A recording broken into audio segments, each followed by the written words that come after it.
There we are. Did anybody? Let's see, although there's no one here yet. You put it on public? Yeah. Okay. I'm wondering. Hello, somebody did get a notification. Good. Wow, people actually got notifications. How's everybody tonight?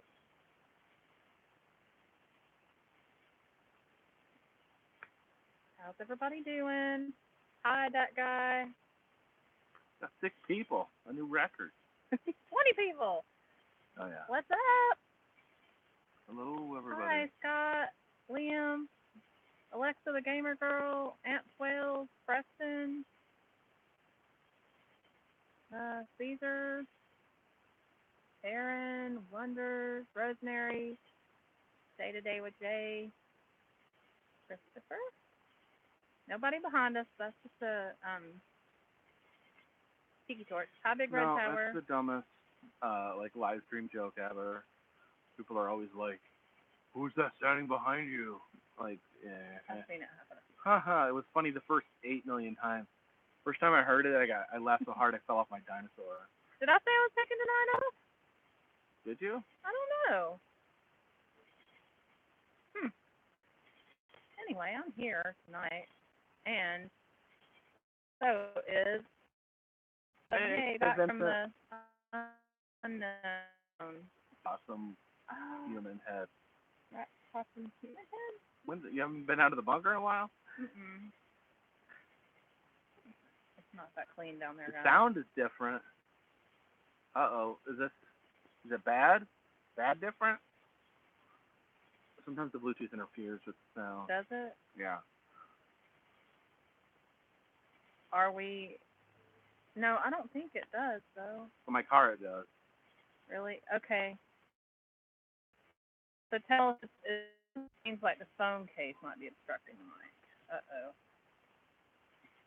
It's not. Let's turn off the Bluetooth until we need it. Let me see. How do you turn it off? The power button right here.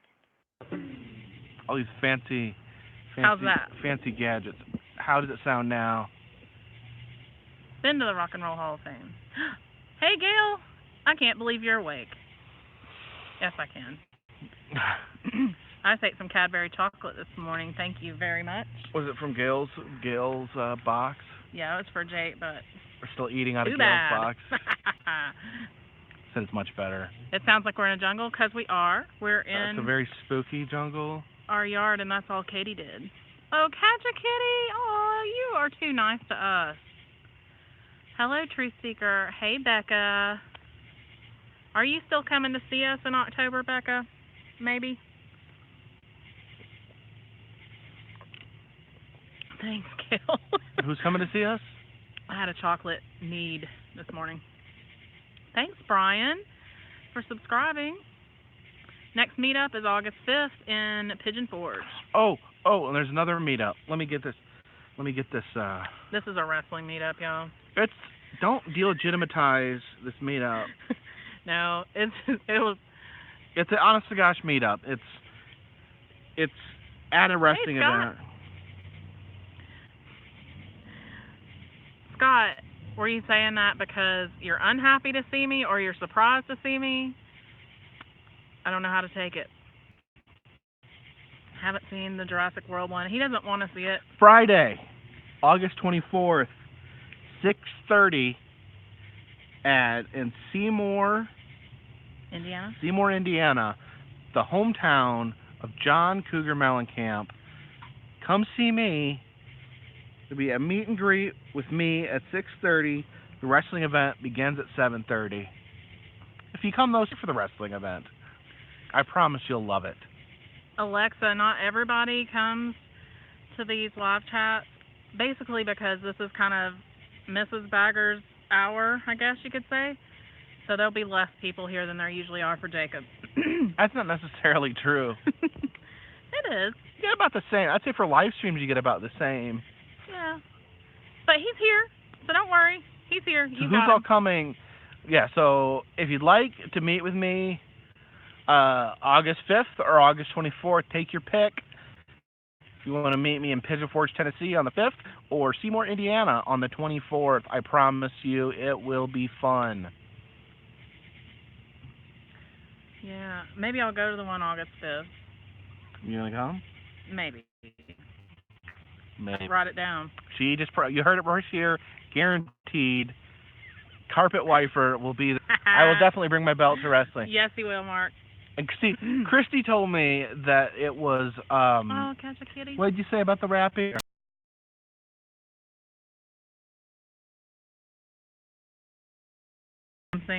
What did you guys think? What did you guys think about the rapping? Be honest.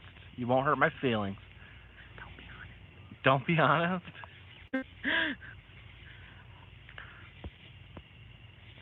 Yeah, Mark, thank you, Mark Fun Jones, and yes, I will bring my belt there.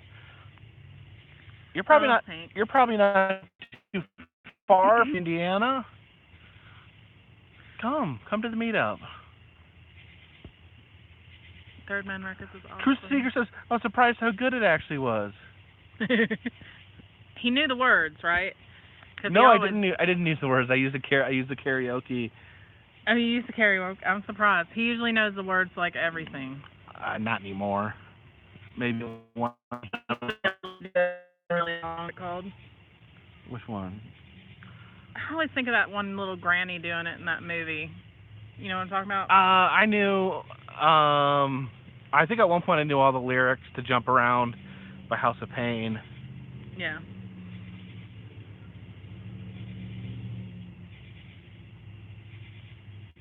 Okay. Who's Kayla?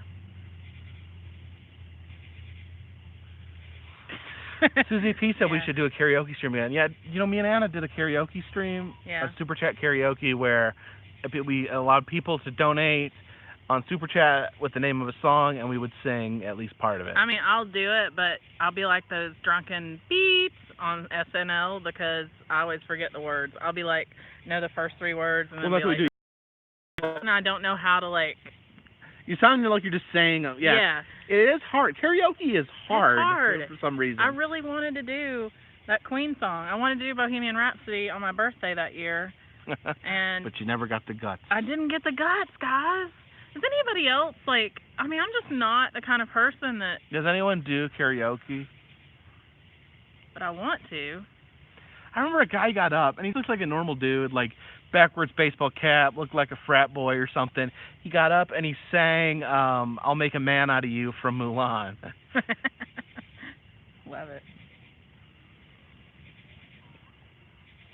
Danny Bossard hates karaoke? No,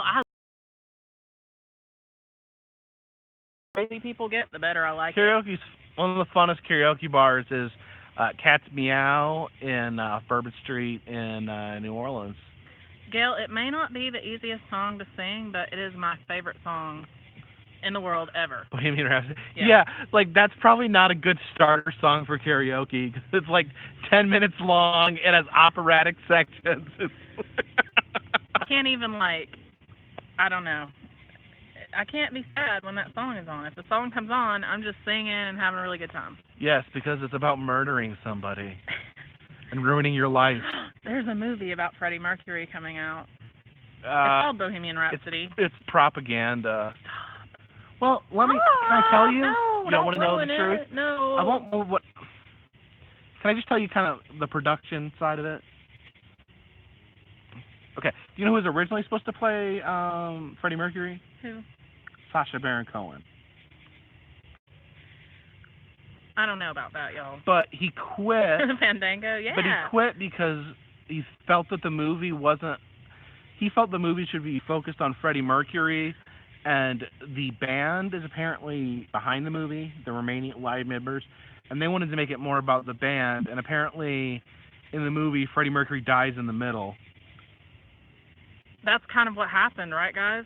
Well, he did die. He died, but I think that a lot of people would feel that would be the end of the movie. You know what was sad? What? Remember that movie Compton? Straight Outta Compton. Never seen it. Eazy-E dies. Come on.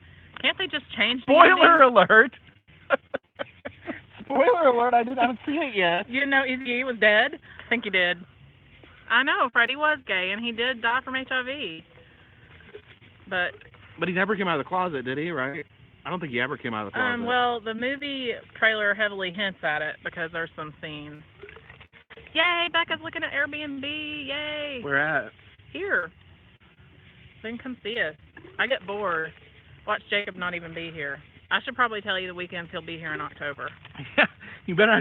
Let me check my schedule if you know. Okay, Vincent says, so he did come out of the closet publicly? I thought he had, like, died. I thought he died, and then it was, like, we kind of found out afterwards. He did come out. Okay, well, I was wrong. I'm sorry, I love him. I think he was beautiful. He's just beautiful to look at, like his giant mustache and his, like, spandex suspenders. Awesome. Beside that, I love I'm not the biggest fan of that, but I do think he's, like, just the voice and everything is unbelievable. His teeth. Something about his teeth, like, I just love them. I just love them. I love people with, like, messed up, weird, different features. What was his real name? Mm. He's of, like, Lebanese descent, yeah, right? Middle East. He's Middle Eastern descent.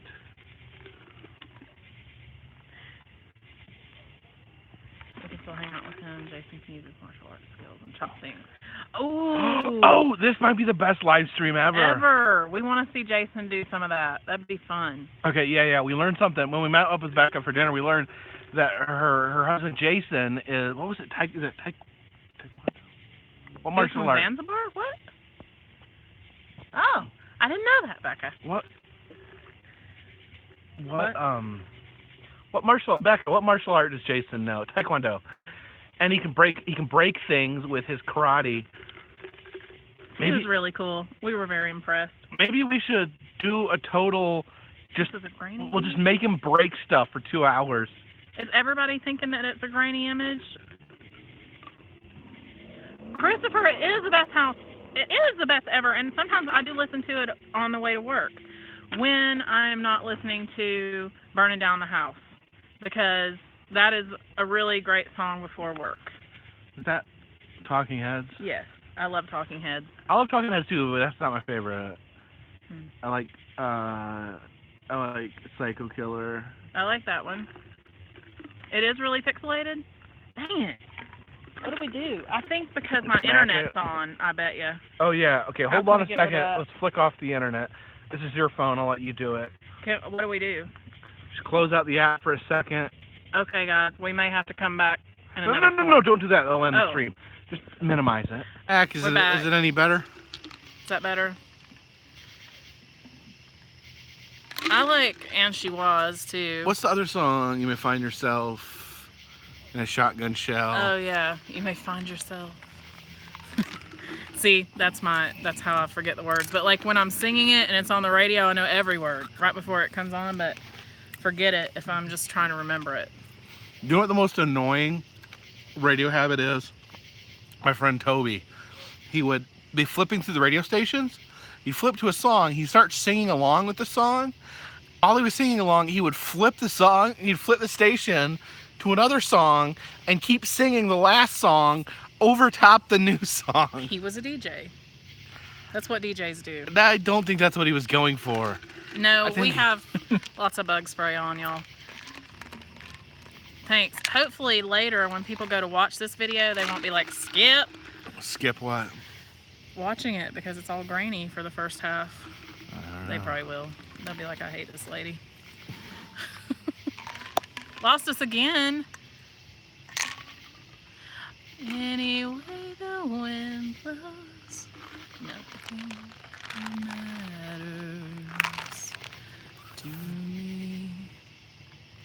I love that song so much. It cuts out when it's bad in the upload, so it just skips that part, I guess. Oh, really? Mm-hmm. Oh, sorry. Yes, it is humid. It's been getting pretty nice, actually. Hot. Bagger with 17 cats. Don't leave your laptop open around the cats. Someone says watching Live PD. Okay. Have you ever watched Live PD? What are you talking about? Lost Compton. MK says, Live PD is crazy. Okay. What is it? It's like Cops, but it's live. And so there's like a command center. And a guy, there's like the host is in the command center. And there's like all these little cops in different places with like live cameras. So when something's going on, something bad's going on, they cut to those cops and they show you live what's happening. That's insane. It's not moonshine, J.A. It's water. And apparently, I went to the Obama gas station. This is wine. I went to the Obama gas station in Columbia, South Carolina, and apparently the Obama gas station is on live PD all the time. It's like became famous. Obama gas station? Yeah, there's a gas station in Columbia, South Carolina, and it's called Obama, and on their sign is a picture of Barack Obama. Interesting. So, I wish there was a live social work cam. Wouldn't that be funny? That would be breaking laws. It would be breaking confidentiality. I haven't heard of it, Christopher. I'm going to check it out. That's awesome. But there are so many crazy things that we see, y'all. I wish I could just spend hours telling you about it, but I can't. Vincent, maybe I'll wear the possum rat mask for Halloween. That sounds really terrifying. Well, it's a movie quality mask. I think I did see that, but I didn't realize it was a possum. Maybe because it's not the color of a possum? Well, it's like, it was designed for Vincent. Do you know who Vincent is? Me too, Becca. He works in Hollywood and he does special effects and makeup. I saw that video. He did makeup for Will Ferrell on Saturday Night Live, and he was working on a show where it would be like a bar in space, and that was one of the characters, but the show never came together. So that was the mask that they were going to use on the show. The things you see when you haven't got a gun, but if you're the PD, you have a gun though, which is sometimes scary, and sometimes perfect. Yeah, I saw Vincent's stuff. That was really cool. Every time somebody says Toledo, I want to say it in Jack White voice. Toledo! Love it. Toledo. Okay. I don't know. I've never seen it, but I'm going to have to do that. British tea drinker, where is your karaoke? I want to do that. Me too. I love Jack White and Jack Black.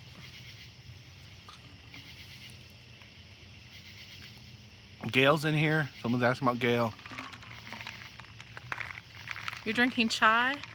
You always say chai tea, and then I found out from my British friend that chai tea is like saying TT. And I was like, It's like ATM machine. Yeah. Because the M stands for machine. Hello, King. The king is in the building.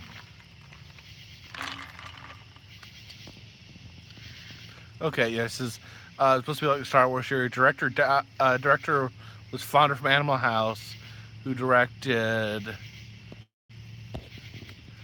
that Stephen First. Thanks for the compliment. You're welcome. Oh, yeah. No, You Vincent was have lots of amazing talent. in inviting me to come there. I know. Very lucky. It's a huge compliment because someone that's worked in the entertainment industry, someone who's worked with greats like Will Ferrell, and they find time to watch my videos, that I don't even know what to say to that. Lyric Moon, vlogger puppets. Well, I think you got to do better than a sock on your hand. You don't know what... I do know what that is. You know what Vlogger Puppets is? Yes. When did you watch Vlogger Puppets? I've watched everything on the bottom of YouTube. Don't. I'm a little obsessed. Don't. Stay away from those people. I had to watch them. I had to know what was going on. He made a video where it was a puppet of me and a puppet of Adam. I've seen it. I saw it. Oh,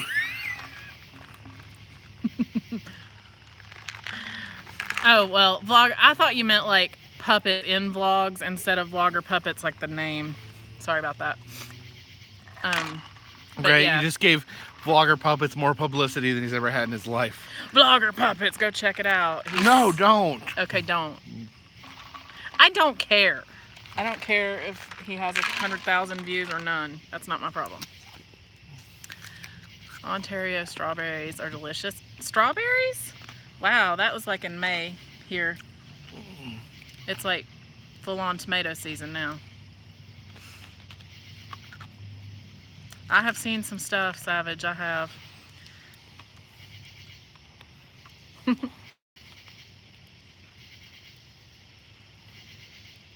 Mark Fun Jones, he's watched everything at the bottom of YouTube. I need to someday. I'm gonna send a rescue squad to go rescue Mark from the bottom of YouTube because he can't get away from it. Scott Schultz, they want to hear more Carpetbagger raps. All right, give me a beat, Christy. There's so many things I could be saying right now, but I'm just gonna give leave me a that alone. beat, Christy. Hello, Bama Mike.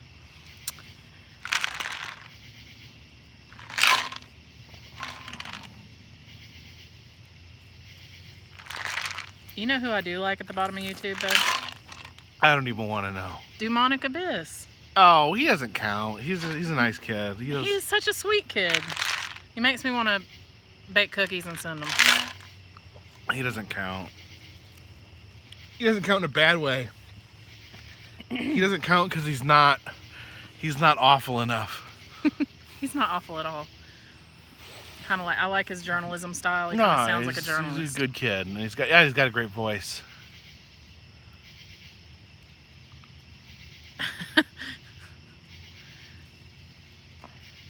British tea drinker karaoke. All right, I'm gonna check it out. The King, thank you for the $5. Says let's get King to the top of YouTube. Yeah, you guys. Yeah, shout it out. Check out the King's channel. He's doing something very unique, very special. He just got a second king. There's now 2 kings in his home. So yeah, check him out. He puts a lot of money, a lot of work into his video. Thanks, Jerry's Keeper get local tomato fund. Because I said we're in high tomato season right now. I thought it was like a. Yeah. I have inside jokes in my own channel Linda, that I don't get. I saw Mama Mia last week. And you hated it, right? Did you ever see the first one? Did you like the first one? You know, I was younger then. I don't know. Listen, I don't want to stomp on anybody's happiness. Go see it if you're Christopher's into going to leave his super chat behind Joey's Pancake House. This, 37 cents. Andy's going to hit up Goonie Golf. Oh, I did visit. Getting married. Congratulations, for examples. Andy, yeah, I went to Goonie Golf and filmed it, but it started raining before I could golf, and I wanted to ride the go-karts, but it rained as well. Thank you. I didn't see that. Who was that just said that? I have no idea. Oh, it's somebody from another country. Oh, okay. Wild Wild West, thank you. So you both are amazing. I'm documenting life as I've quit my day job. I help my family business. Please take a look. You're both truly special. Yep, guys, check out Wild Wild West. He's a really cool guy. Been very generous and kind to me in the past. Aww. And I definitely know what it's like to set out on a new journey, to give up what is safe and to go into something different. So yeah, let's give Wild Wild West some love. Super Chat-a-lanch. Big Red Tower, $2. Thank you for the Super Chat-a-lanch. Do you do filming locations? Now, see, yeah, a lot of people recommend filming locations to me, but I don't really do that. That's more of an Adam the Woo thing. It's not like, say, I would never do it, or sometimes I don't occasionally show stuff from movies, but Adam puts a lot of work into his, and... Oh. What's that? I'm sorry. I don't mean to interrupt you. I'm just like reacting to comments. No, that's fine. And then you stop in the middle of a sentence, and everybody's like, what's the next? Say the next word. What were you saying? You forgot. What was I talking about? I have no idea because I was reading this. Thanks. Sorry. There's just like, romp, romp, romp, Charlie Brown teacher over here. Yeah, Christopher Robin, I want to see that.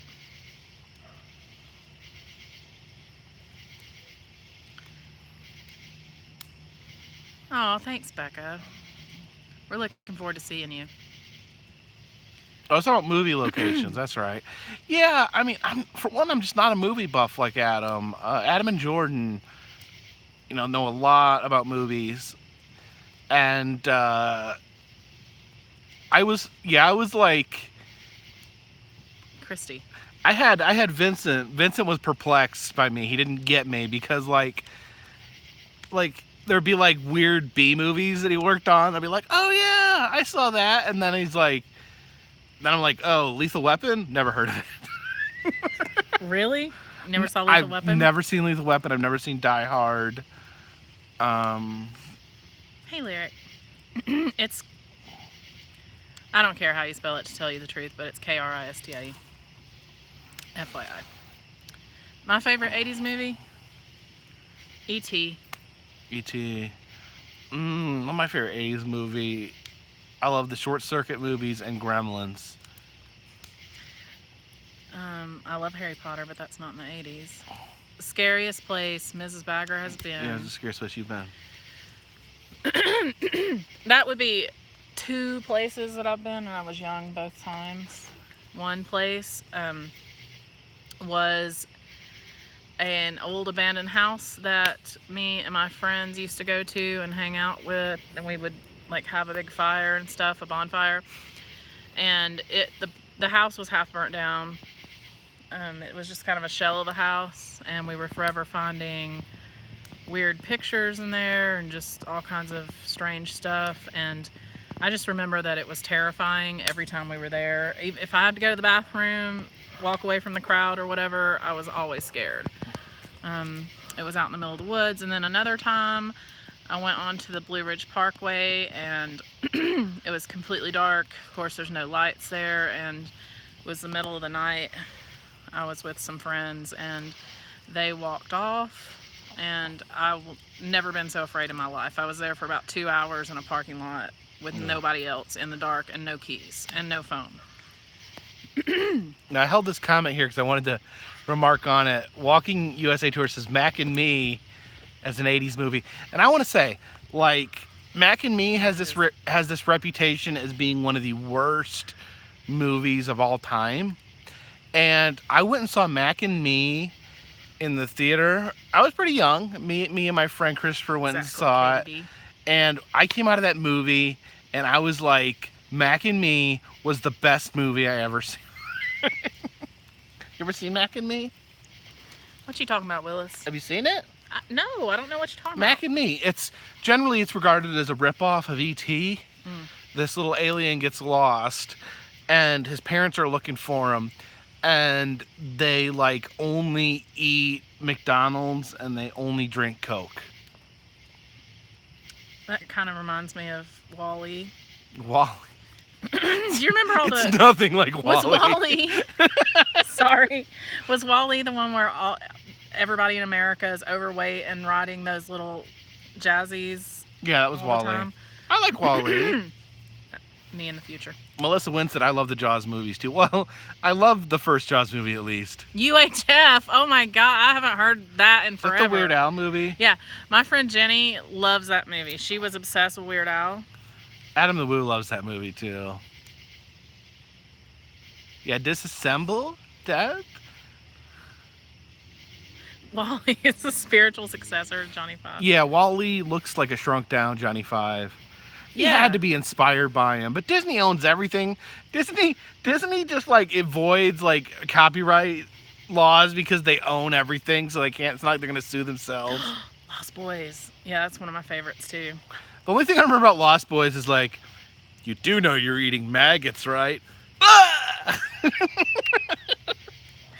You don't remember the one vampire levitating to the window? No. And he looks out and he sees it. All I remember is Heather Sutherland saying, you do know you're eating maggots, right? Batteries Not Included. Oh yeah, so the aliens they form out of cans or something. Happy birthday, Andrea! Oh man, I love Monopoly. Right, worms. They weren't maggots. Did you say you're eating worms? I don't remember. High Fidelity was good. High I love Fidelity when he tries to kill the guy with the air conditioner. High but Fidelity, it's like a fantasy. Jack Black's like breakout performance. Favorite actors? I don't know. I don't focus too much on actors, to be honest with you. Yeah, there's nobody that I'm like, I have to see every movie they're in or anything. Yeah. I don't really care. I think everyone has like good movies and bad movies. Hey, Doris. Is that your mom? I don't think so.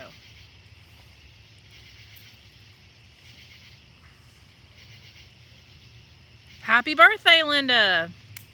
Wednesday. How old will you be? What's the favorite Batman movie? My favorite Batman movie is the original Batman directed by Tim Burton. Hey, not Christy's mom, Doris. I have thought about going to see that School of Rock play. I want to see more plays, but you have to drive like 2 hours to see Gail, a why are play. you shaking your head?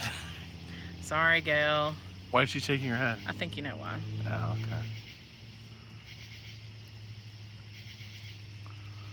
Happy birthday, Jeremy. Yeah, 36.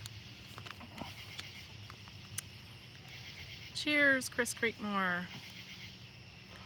Michael Keaton is the best Batman. Okay. I agree, yeah. Well, it's hard to say. Is Michael Keaton the best Batman, or is Adam West the best Batman? 58, Linda. Woo! That's awesome.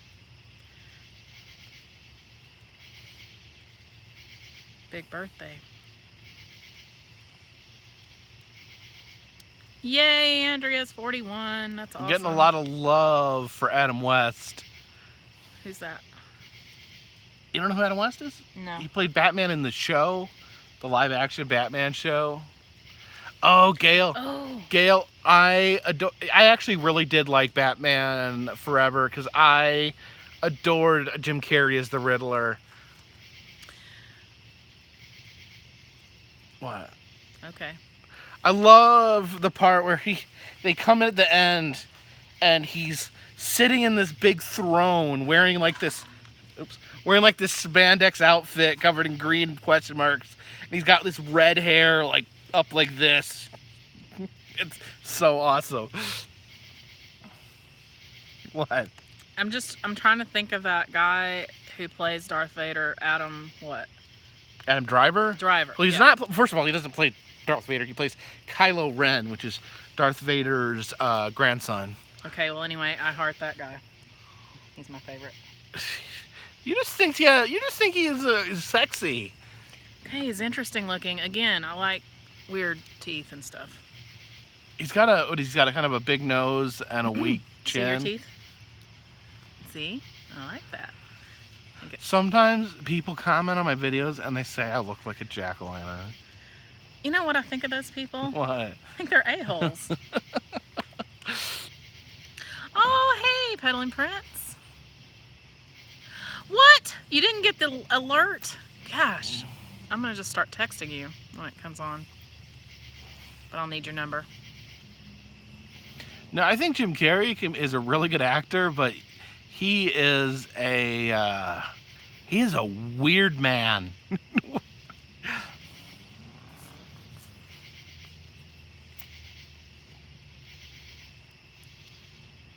You What? personally rock. You rock, they said. Well, thank you.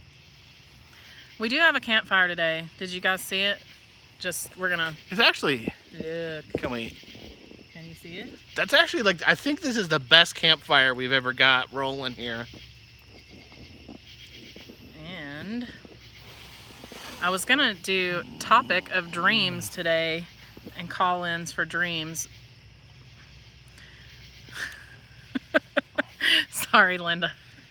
I know.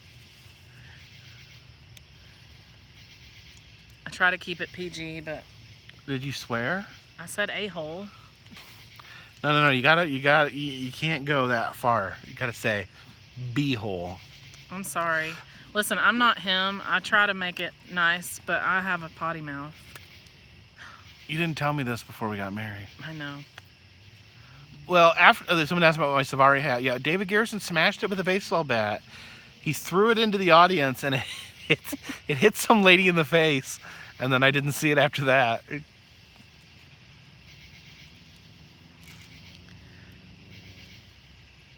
Waiting for some new glasses.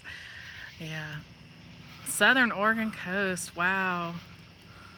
I want to get out there to Oregon. Ooh, I didn't know that Vincent says that Jim Carrey snapped because his girl killed herself over him. I'd never heard that story. Aw, that's sad. Is Jordan in here? Dumpster diving. Wait, what? What? Last week, found a gun in the nightstand I brought home. What? Yeah, you maybe. might want to show that to the police. Yeah, you may. There may be a problem with that. Someone said Jordan was in here. I didn't see him. Well, hello, Jordan. If you're here, I really like... Oh, yeah, there he is.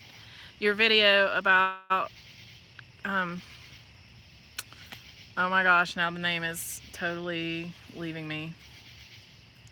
Joni Mitchell. Joni Mitchell. Yeah, I'm a fan.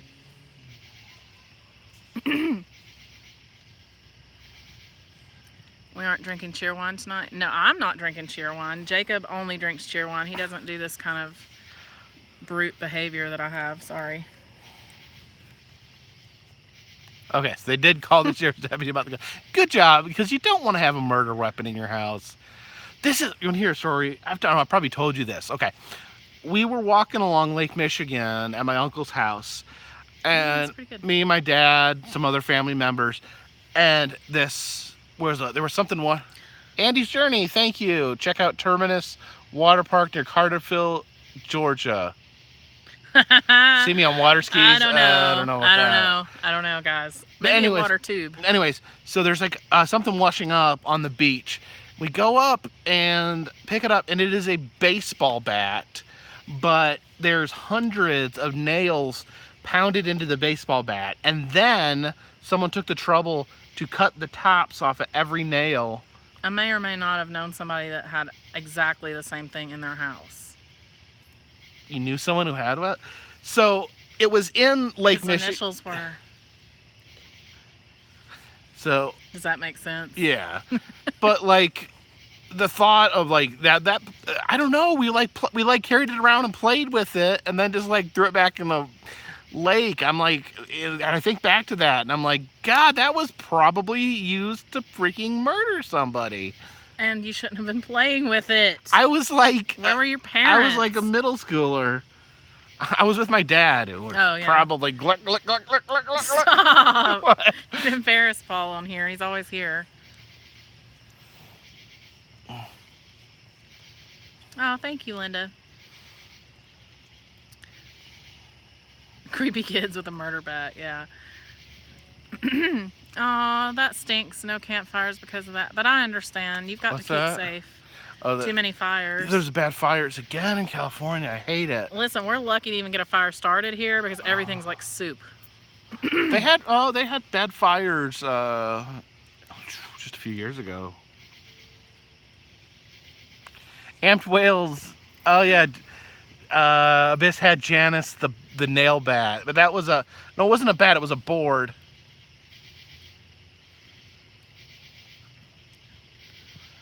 Hey, Keith. Hot Keith from Billy Village. What? Keith, I enjoyed the video of Jacob with your possum. Oh, Creatives. Really cool. I did see Jordan's new intro. I think it's awesome. Of course, I expected nothing less. You do awesome work. No, we're not adding lint anymore because I was able to get it started with just fun stuff. Becca with the Simpsons references again. A board with a nail in it. And one day, they'll create a board with a nail in it so big, it will destroy them all. Yes, John, we're going to do call-ins, but just letting everybody kind of get their questions in and talk to Jacob because they're real super excited to see the man. Hey, it's Pumpkin. The myth. Pumpkin! Yeah, Punk. Jacob. Oh, she taking a crap? Okay, sorry. What? No, she's peeing. Okay. You know that they bury that stuff. I have seen Somewhere in Time. I have not. And I know it was filmed there. Because you know, Jordan, I've never seen a movie. And I even watched like a 70-hour YouTube video on somebody that went through all the filming locations. It was Matt. Yeah, she was watching a video because we were going, and I came over and I watched. She was watching Matt's rad show. Who's really good friends with Adam. Peddling Prince, when are we going to get to meet you is what I want to know. I've got to meet you. Days Jordan wants to go and stay at the hotel. It's like $600 a night. It's really expensive. You're only like out as if you go in the middle of winter and take your snowmobile across the Christmas tree path. That's a thing. Yeah, during the winter you get the boat doesn't run. You have to use a snowmobile. Yeah, and because Lake Michigan freezes over and they use their Christmas trees as a... We got a troll in here. What? Who's the troll? Who's Show the your troll? ugly head, troll. Troll, come here, troll. Come here so I can ban you. Or not. We really don't Something care. giant was just on my knee. That would have been what? Oh, it was something big like a daddy long-leg or a mosquito hawk. A mosquito hawk. You know, the big mosquitoes. Is that a... Maybe That's not a thing. Maybe that's a Midwestern thing. Does anyone know what a mosquito hawk is? I didn't just make that up, did I? You sounded southern when you said that. Becca. You said a mosquito hawk. Becca, do you know what a mosquito hawk is? Oh, thank you. Everyone keeps saying crane fly. Oh, male mosquito. Punchbowl turd is not a troll, but I love your name. Becca knows what a mosquito hawk is. Okay, there we go. Oh, I well, didn't she make is it up. Midwestern. Yes, maybe it's a Midwestern thing. You know who says turd in a punch bowl all the time? Oh. Danny. Yeah, he does. How could you not know this? Nathan, Wrestling Show, has been sending emails and texting you on Instagram. Emails get backed up. I do try to get to all of them. I don't really check Instagram just because I don't have time. Deanna Harvey says, Aw. love you all since 32,000 followers. Thank you. That means a lot. It means a lot when people stick with me. Yeah, it's sweet. What John Hughes movies do I like? Like, what ones do I don't like is a shorter list. None. Asteroidia? She can't even spell asteroid. Okay. You know, really, honest to God, like, one of the best ways to get in touch with me is just to come into these live streams and talk with me. Around Indiana, I've never heard of a mosquito hawk before.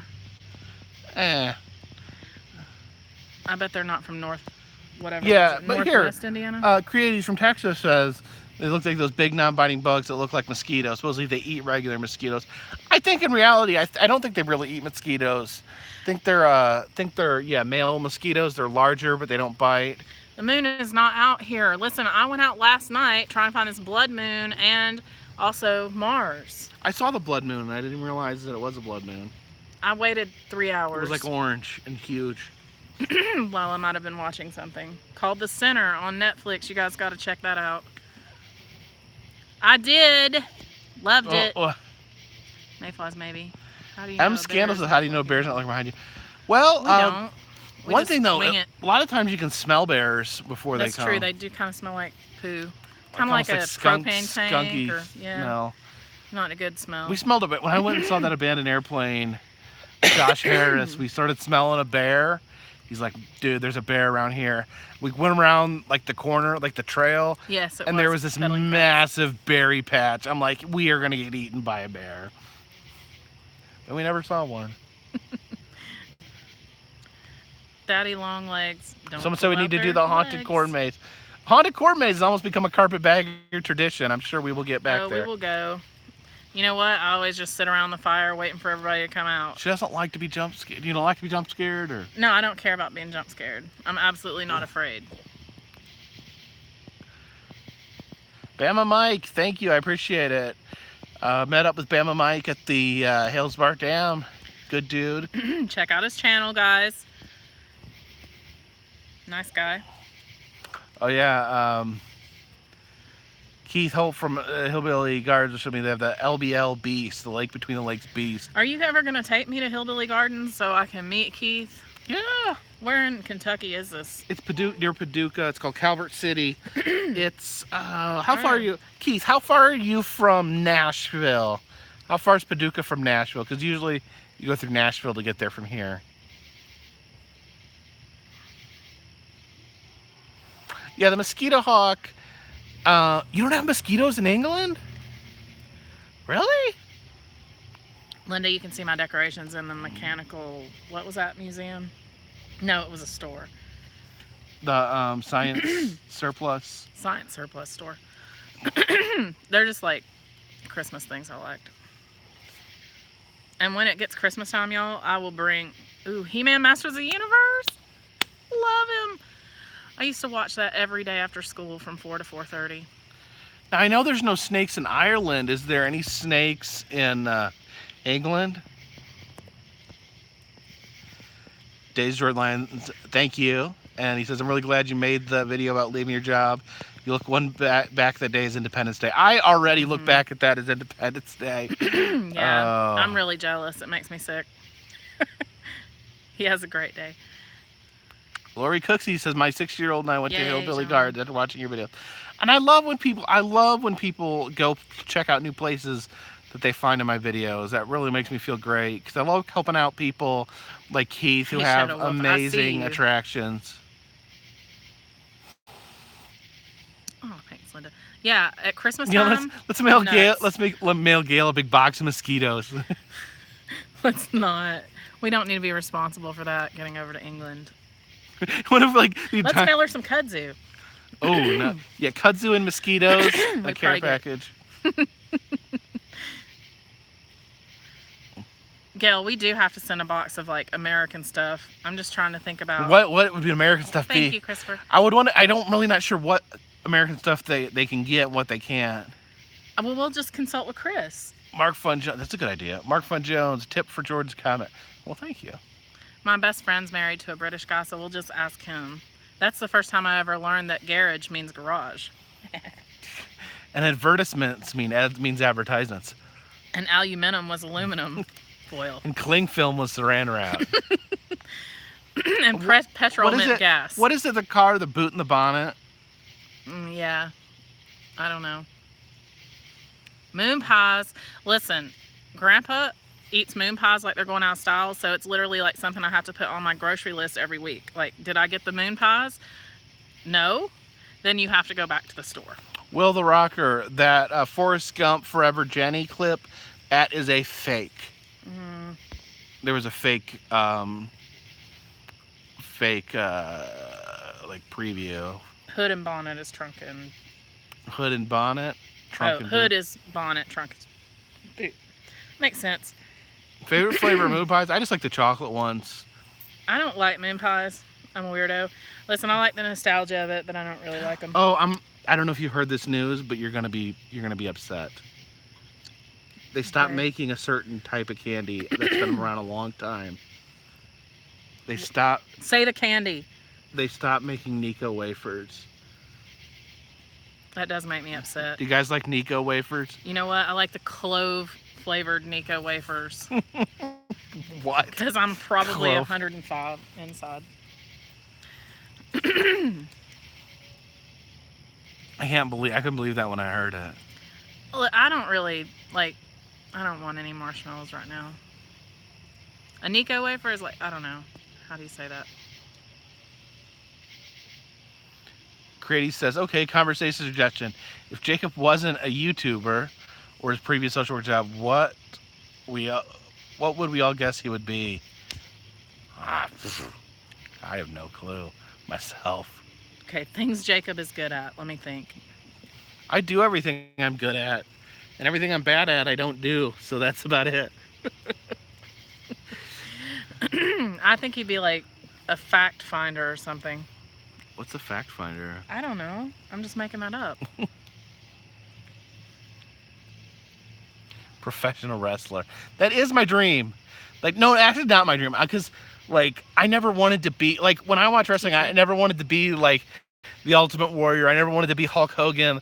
I wanted to be, like, Jimmy Hart or Jim Cornette or one of those, guys in the corner. Ooh, answer that one. What? What was your biggest adjustment to Southern life? Oh, there's a lot of adjustments. It wasn't grits.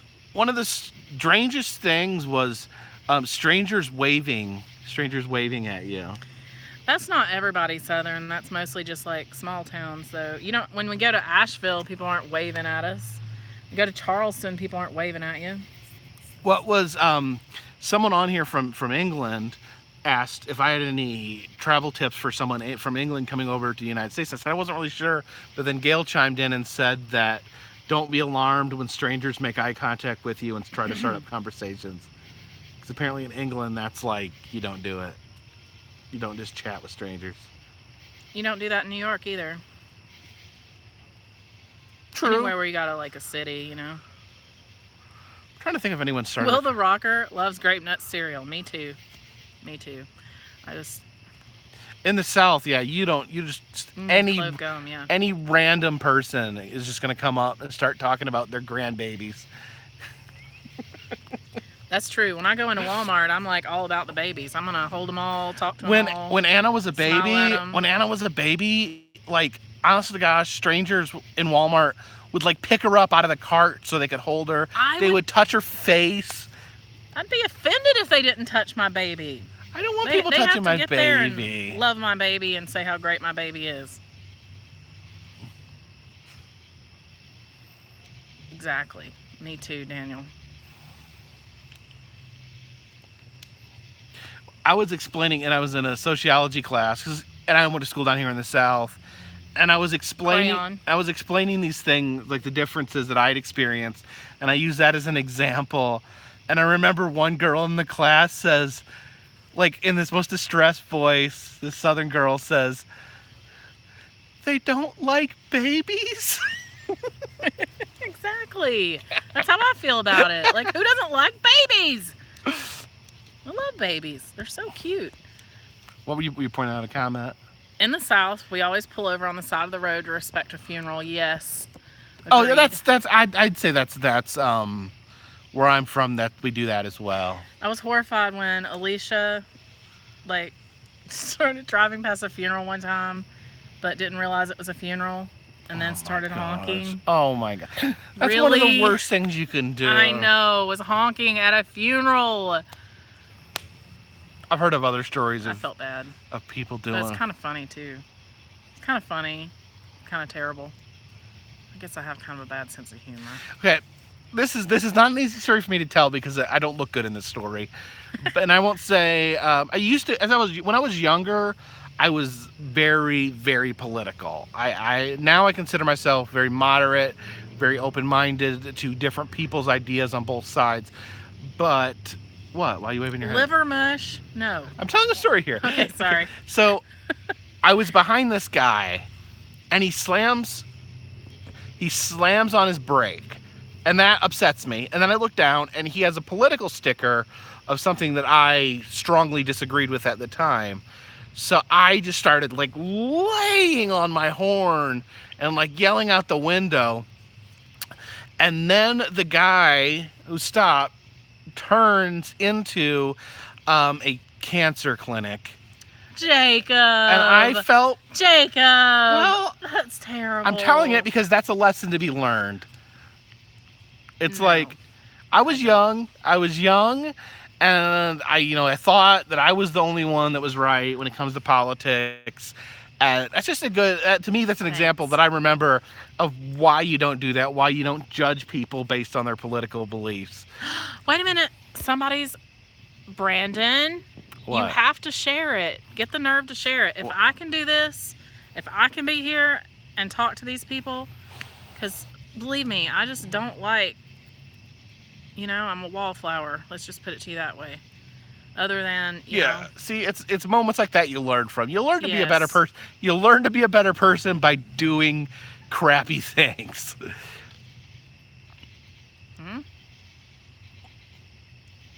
And now I really am strong. Like to this day, I am very different in my thinking these days. I feel like just because you out there may have like a 180-degree political view than me, I feel like we can still be friends. That's not something that's going to prevent me from having a friendship or having someone that I care about. Thanks, John. I appreciate that. I will read it when I get a chance. That's after I watch all my Orange is the New Black season. Sorry. Are you going to go back and try to watch it? Yeah, I feel like I have to. The first episode was poo. Hashtag walk away? No. What's hashtag walk away?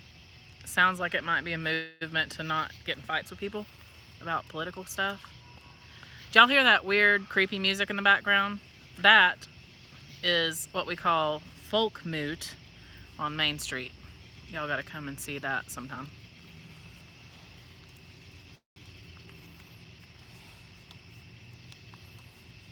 Yeah, don't talk about it.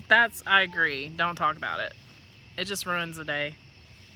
It ruins friendships. It does. It ruins family relationships. Let's just say I have opinions, but like, what does it matter what I think? Yeah, why Who is my cares? opinion more valid than someone else's? All right, I feel it is. Vote. I mean, I feel it's that's it. You vote. You know, if you feel strong enough, don't just run your mouth. Go run for office. Right. Not gonna happen here because I wouldn't. I'm not good enough. Someone's calling the carpet phone. The carpet phone's ringing. Yeah. I'm afraid to answer it. I am too. I don't know. We're just gonna ignore that for now until you identify yourself on here and tell us. If it's Brandon, I'm sorry that we did that to you. Told you to call. So we were gonna talk about dreams. Is that what you're gonna talk about, Christy? Yeah, we were gonna talk about dreams today. Were you gonna go first, or? Hey, what are you doing? I'm messing everything up, apparently. Yes, come on. What did you do? I was trying to adjust. What did you do? That's way too close to my face. I was trying to adjust the tripod. I think you messed up. What? This is John. Okay. We're going to answer this one. Oh, this is not clicked. Wait a minute. John. Are they supposed to be clicked? Is this you? Whoa, you're breaking up pretty bad there. Okay, hang on a minute. I'm going to try to put you on. No, that's better. I'm going to try to put you on this Does this speaker thing work? speaker. Yeah, we're so unprepared. Gosh. Hang. Hope you're not getting charged by the minute. Well, actually, I am, but I don't mind. I know that when I call in. So.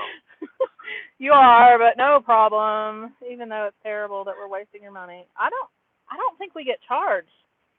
Here's the. You guys may not. I don't know, but I know. Like I don't. Like I can call anywhere in Canada. Like I can call Whistler, BC, if I want to. But if I call into the United States, then they're charging me by the minute. But it's only like 50 cents a minute. I'll tell you what's ridiculous. 20 minutes. I'm good. I'll tell you what's ridiculous. Okay, I was in Niagara Falls, Canada. You know, and my phone did not work. I could not make a phone call on my cell phone. I could literally stand there and look at America, see America, and not get my phone to work. All right, we're going to just have to use the phone speaker setting because I can't connect to Bluetooth while I'm on the phone, and I wasn't expecting a call yet. Oh, okay. Yeah, he's just messing the whole thing up. I don't know what he's doing. It won't. It's tipping for some Because one of reason. the legs is shorter. Will you just hold this? All right. The brief. Did you guys get my phone number on your display there? We did. Yeah. Okay, well, in that case, once you get the Bluetooth set up, you can give me a call back if you like. I'll have my phone next to the whole chat here, so I just kind of. Yeah, that's fine. We can do that. Okie dokie. Just All give right. me a call when you guys are ready. I'll be waiting around. Okay. Sorry. Bye. All right. So let's try to get the Bluetooth on. Well, Christy's working on getting the Bluetooth. Now this can turn. Okay. What did you do with the speaker? It fell to the Right ground. here. While Christy's working on getting the Bluetooth working, I'll tell. Genius. What? Look at what you're doing. I was handing it to you, and you grabbed it in a very unusual way. Well, Christy's getting that. I'm gonna tell my dream story. I'm gonna tell a dream story. Is that what we're doing? Yeah, tell a dream story. Is anyone there? Okay. So when I was a kid, and I think this was like a bad layout for a kid. My mom, my bed was right next to. I was on the second window, and I had this problem with nightmares. I had a lot of nightmares when I was a young child, and my nightmares would generally focus around the window. Like so many times, I would look out in the dreams. What are you doing? I'm trying to. In the dreams, I'd look out the window. I remember like I'd look down and there'd be people walking, and they'd like look up and they'd have like mangled faces, and I knew they were gonna come up after me, and just I was afraid of like aliens flying in my window, vultures, just everything centered around stuff coming out the window. And then finally, my mom moved my bed so I couldn't see the window anymore.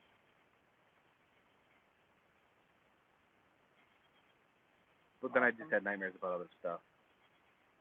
I also had this reoccurring nightmare where I was a kid and I was in a moving vehicle.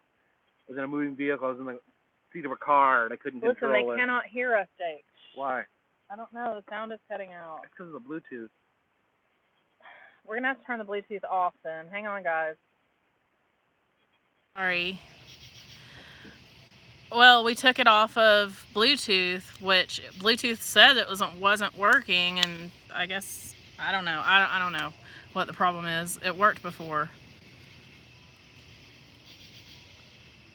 Can you guys hear now? Okay, yeah. Okay. So maybe the Bluetooth needed to be turned up. Maybe that was the problem. I don't know. Anyway, John, we'll call you back anyway. We'll just have to hold the phone up to the mic since it doesn't work. Oh, wait a minute. What? It was pairing with my phone, but now that that's off, maybe we can get it to work. You had to pair it with the wrong phone. Is that the deal? Well, I was trying to pair it with this, but I guess it was already pairing with that one when I turned it on. Okay, so now we've got the correct phone, correctly Bluetooth. Okay, sorry guys. If there's anything that can go wrong, resets. All right, calling you back, John. All right, calling you back. Hey, don't do that.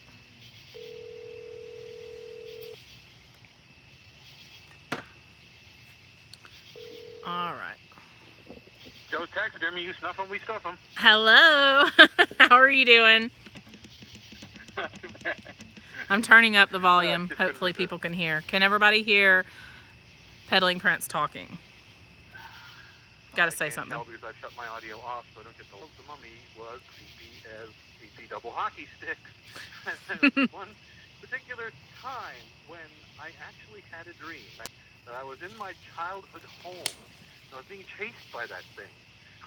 Oh my gosh. It's a relatively small house, but I knew, of course, how it was laid out. So I was trying to get away from it. I spent half the dream running around, running in circles, actually. Because if you see the way my house is laid out, there's the kitchen, then the dining room, then the living room. Hang on. Hallway that leads back to the kitchen. So you can go.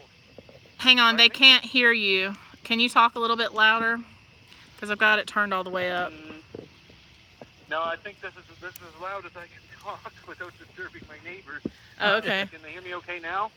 Maybe hold it up. I'll just hold up the speaker. Okay. It's over here. Okay, so should I start that over then? Well, I think they heard you, but it was just very quiet, so just keep going. Oh, okay. Well, anyway, I was being chased by the mummy. All around, basically the way my house lays out is there's the kitchen, then the dining room, then the living room, and then there's a hallway that you go into from the living room, which leads you back to the kitchen. It's like an open concept kind of thing. So I was running around in circles trying to get away from him. Finally, thinking I can trick him, I dive down the hallway and I run to the bathroom and lock myself in. And I'm standing there in front of the mirror, got away. And then I look up, and there he is standing right behind me, looking at me through the mirror. And I remember the last thing I remember from the dream is I pulled my arm back right fast, and I elbowed him to knock him against the wall or something. I felt my arm hit him, and I started to turn to run out the door, and I felt his hands go around my neck, and that's when I woke up. Oh my gosh. That's a wild dream. Yeah, it was. Especially that thing. I'll tell you, I think the reason I had that nightmare is I think it was that day. I had that tape in the VCR. That gives you an idea of how old I am. Anyway, I had the tape in the VCR, and I have the VCR hooked to a big stereo system, and it just so happens that the VCR was sitting on that scene where he talks right into the camera holding up those jars. Oh my gosh. And as I turn it on, there's his voice, and then coming right at me in the screen, I just about left over the couch. So it's like, wow. It was just really, I was not expecting that. It startled the living heck out of me. It was after that, I had that dream. I guess that makes sense. It does. Oh gosh. Okay, well thank you for calling in. I always enjoy your stories, by the way.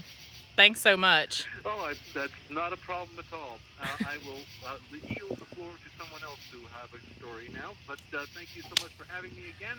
And I got to fix my Wi-Fi. I seem to have lost you. I'm going to go fix that, and I will rejoin your show. All right.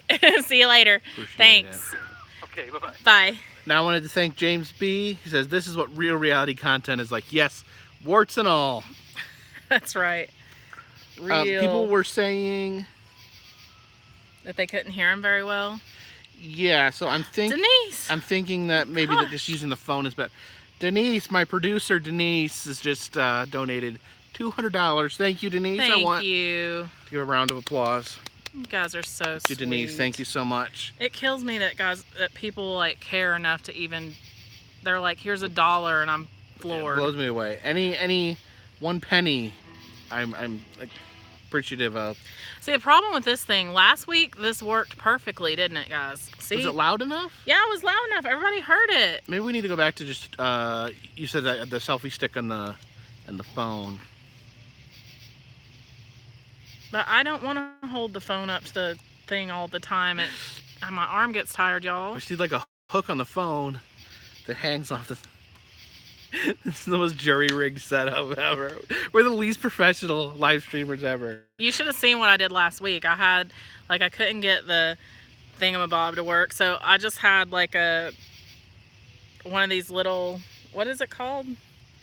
Tripods that like wraps around things. So I got the regular tripod and then wrapped it around the top of it, and that's why it was falling down all the time. Yeah, 2 tripods, Mary. That's what I need. Like, there was some way that you could like have a hook on the phone and then like. Don't give up on this. I think it can work. I think maybe there was some issues because he's out of country, and that's true. That's like true. It sounded like sometimes it was getting a little louder. So the other one, they were louder. Oh, thank you, Denise. Yeah, I think sometimes that he was getting a little bit louder. So I mean, I could hear him fine, but it was a little on the quiet side. Yeah, it's true. Okay. So it might have just, let's try the next caller that we get, then we will, which by the way, the ringer isn't on. So here's another, this is not my dream story, but this is my dad's, and I always thought this was creepy. He told me this as a little kid. He had a nightmare that he was being chased by this monster, and he said that the monster was like so bizarre and so weird, and he could never seen anything like it in his life. So he got out of bed and he got a piece of paper, and to the best of his ability, he drew a picture of the monster, and then he was tired, so he put it down, drew the picture of the monster, put it down, went to sleep. Next morning he got up and he couldn't remember what the monster looked like, so he went straight and got the piece of paper, and it was just, he had just scribbled all over the page. I don't think that's all that weird. As a kid, I mean, I understand like how that works now as an adult, but as a kid, that scared the pants off me. Okay, I don't want to get too weird and creepy here, but have you... Oh, thank you, Shannon. Here's a question that I'd like some feedback on. Have you ever had a dream as a young child that you did not know was a dream until you were an adult? And I will give an example. This is another... You think it's a memory. You think it's a memory, but it's really a dream. So I had this... My dad was a young father, so he was still a little slovenly growing up. So he would often have his dirty clothes strewn all about his bedroom when he was younger. And I remember going down to his bedroom, and the clothes rose up like people and like flew around the room, and the pants like were walking by themselves. And like in my head, must have been very young, and in my head, like, that was something that actually happened, because I was young enough to not understand that was something that didn't happen. I mean, and as I got older, I simply recognized, well, clearly that didn't happen, so clearly that was a dream. But there was no, and I can still remember it happening, but there was nothing that separates it from a dream or a reality in my mind, other than I know it had to be a dream because it's an impossibility to have happened in real life. Yeah. Was that too complicated, or am I making sense?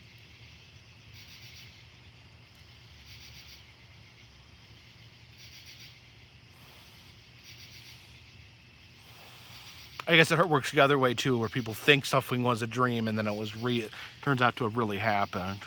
It turns out, Denise, it's 828-506-1643. Love to hear from you.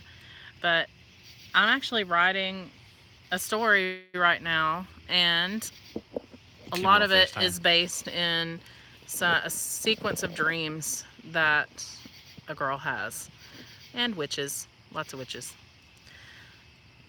Which at some point maybe I'll share on this live stream if people are interested in hearing it. Why does this just keep... Okay. What? Nothing. Yeah, I thought about maybe reading it like a chapter at a time if people were interested in hearing it. Okay, we're getting a call. Where's See it from? how much better that sounds? Oh, I think I know who it is. Hello. Oops. Maybe we're on speaker. Okay. Hello. Hello? Is this Jacob, the Carpetbagger site? It is. Is this Denise? Okay, great. I'm holding for your, whoever it is, Jacob and his wife. Yes, this is us. Is this Denise? Hey, hi, how's it going? This Hi. is Denise, the wandering artist. Who is this? This is Christy. Hey, Christy, how's it going? Great. Good. I just wanted to tell you, I don't know if I'm on live right now because I see, you know, you guys are talking right now on, you know, I'm not that computer literate. I just want to tell you, hey, you guys are awesome. You're really rock. Aw. I'm here to support you any way I can, and if you ever make it down to Illinois again, let us know. My husband and I would love to take you to Chicago or your favorite restaurant in the area. That'd be great. Oh, Denise, we are definitely going to come back because, you know, we have family have up family, there, so we'll and we are definitely be- going to My see private you. phone number, because I can give it to you, or I can email it, you know, whatever, to your husband. Absolutely. Absolutely. Or we can save this in our phone if that's okay. My mom dying in the will and all, you know, so. Yeah. Yeah. Yeah. I'm not in hiding, I'm just kind of recouping. I know, and We that's understand fine. 100%. Yeah, totally. And I want you to know, like, your generosity has been amazing. Hi. Hi. Your generosity has been amazing. We appreciate every time you give. It blows us away. Yeah, it's unreal. Well, Thank you so And the much. thing is, we both support good, clean content because I want to be able to have my grandbaby go online and see that you got awesome stuff on your YouTube, which you do, and that's why I support you and Adam the Woo. Really good stuff, you know, really good We content. appreciate it. We need more of that kind of positive energy out there as far as I do try. Yeah, thank you. And I do try to keep things positive. I want to put positive things out there in the world. And thank you for helping me do that. Yeah, for real. thank And, you. I mean, if you have any questions, you and your wife have my private phone number. If you need to contact me, ask questions, or, you know, whatever, you know, or private message me, both of you, and, you know, let me know. But I think your videos are way awesome, and, it's supercharged. It's really great, just so you know. Thank you Thank you so so much, much. Denise. You're the sweetest. And if you ever make your way out this way, please let us know. My husband and I would love to connect and say hello to you sometime, and that'd be great. That sounds awesome. Next time we're up there, we are going to. Don't worry. We definitely will. Awesome. Okay, well, you know how to reach me, you guys. And I hope you guys have a good evening. You too. Thank you, Thank Denise. you. Awesome. Have a good night. You too. Bye-bye. And give my hellos to your kids. We will. Sorry, we were on the phone. So we're just using like a plain old regular phone. We don't have like a, 8 lines like a radio station or anything. We're totally, Low tech here. low tech doing our thing. So if we're talking on the phone, then we can't answer it, obviously.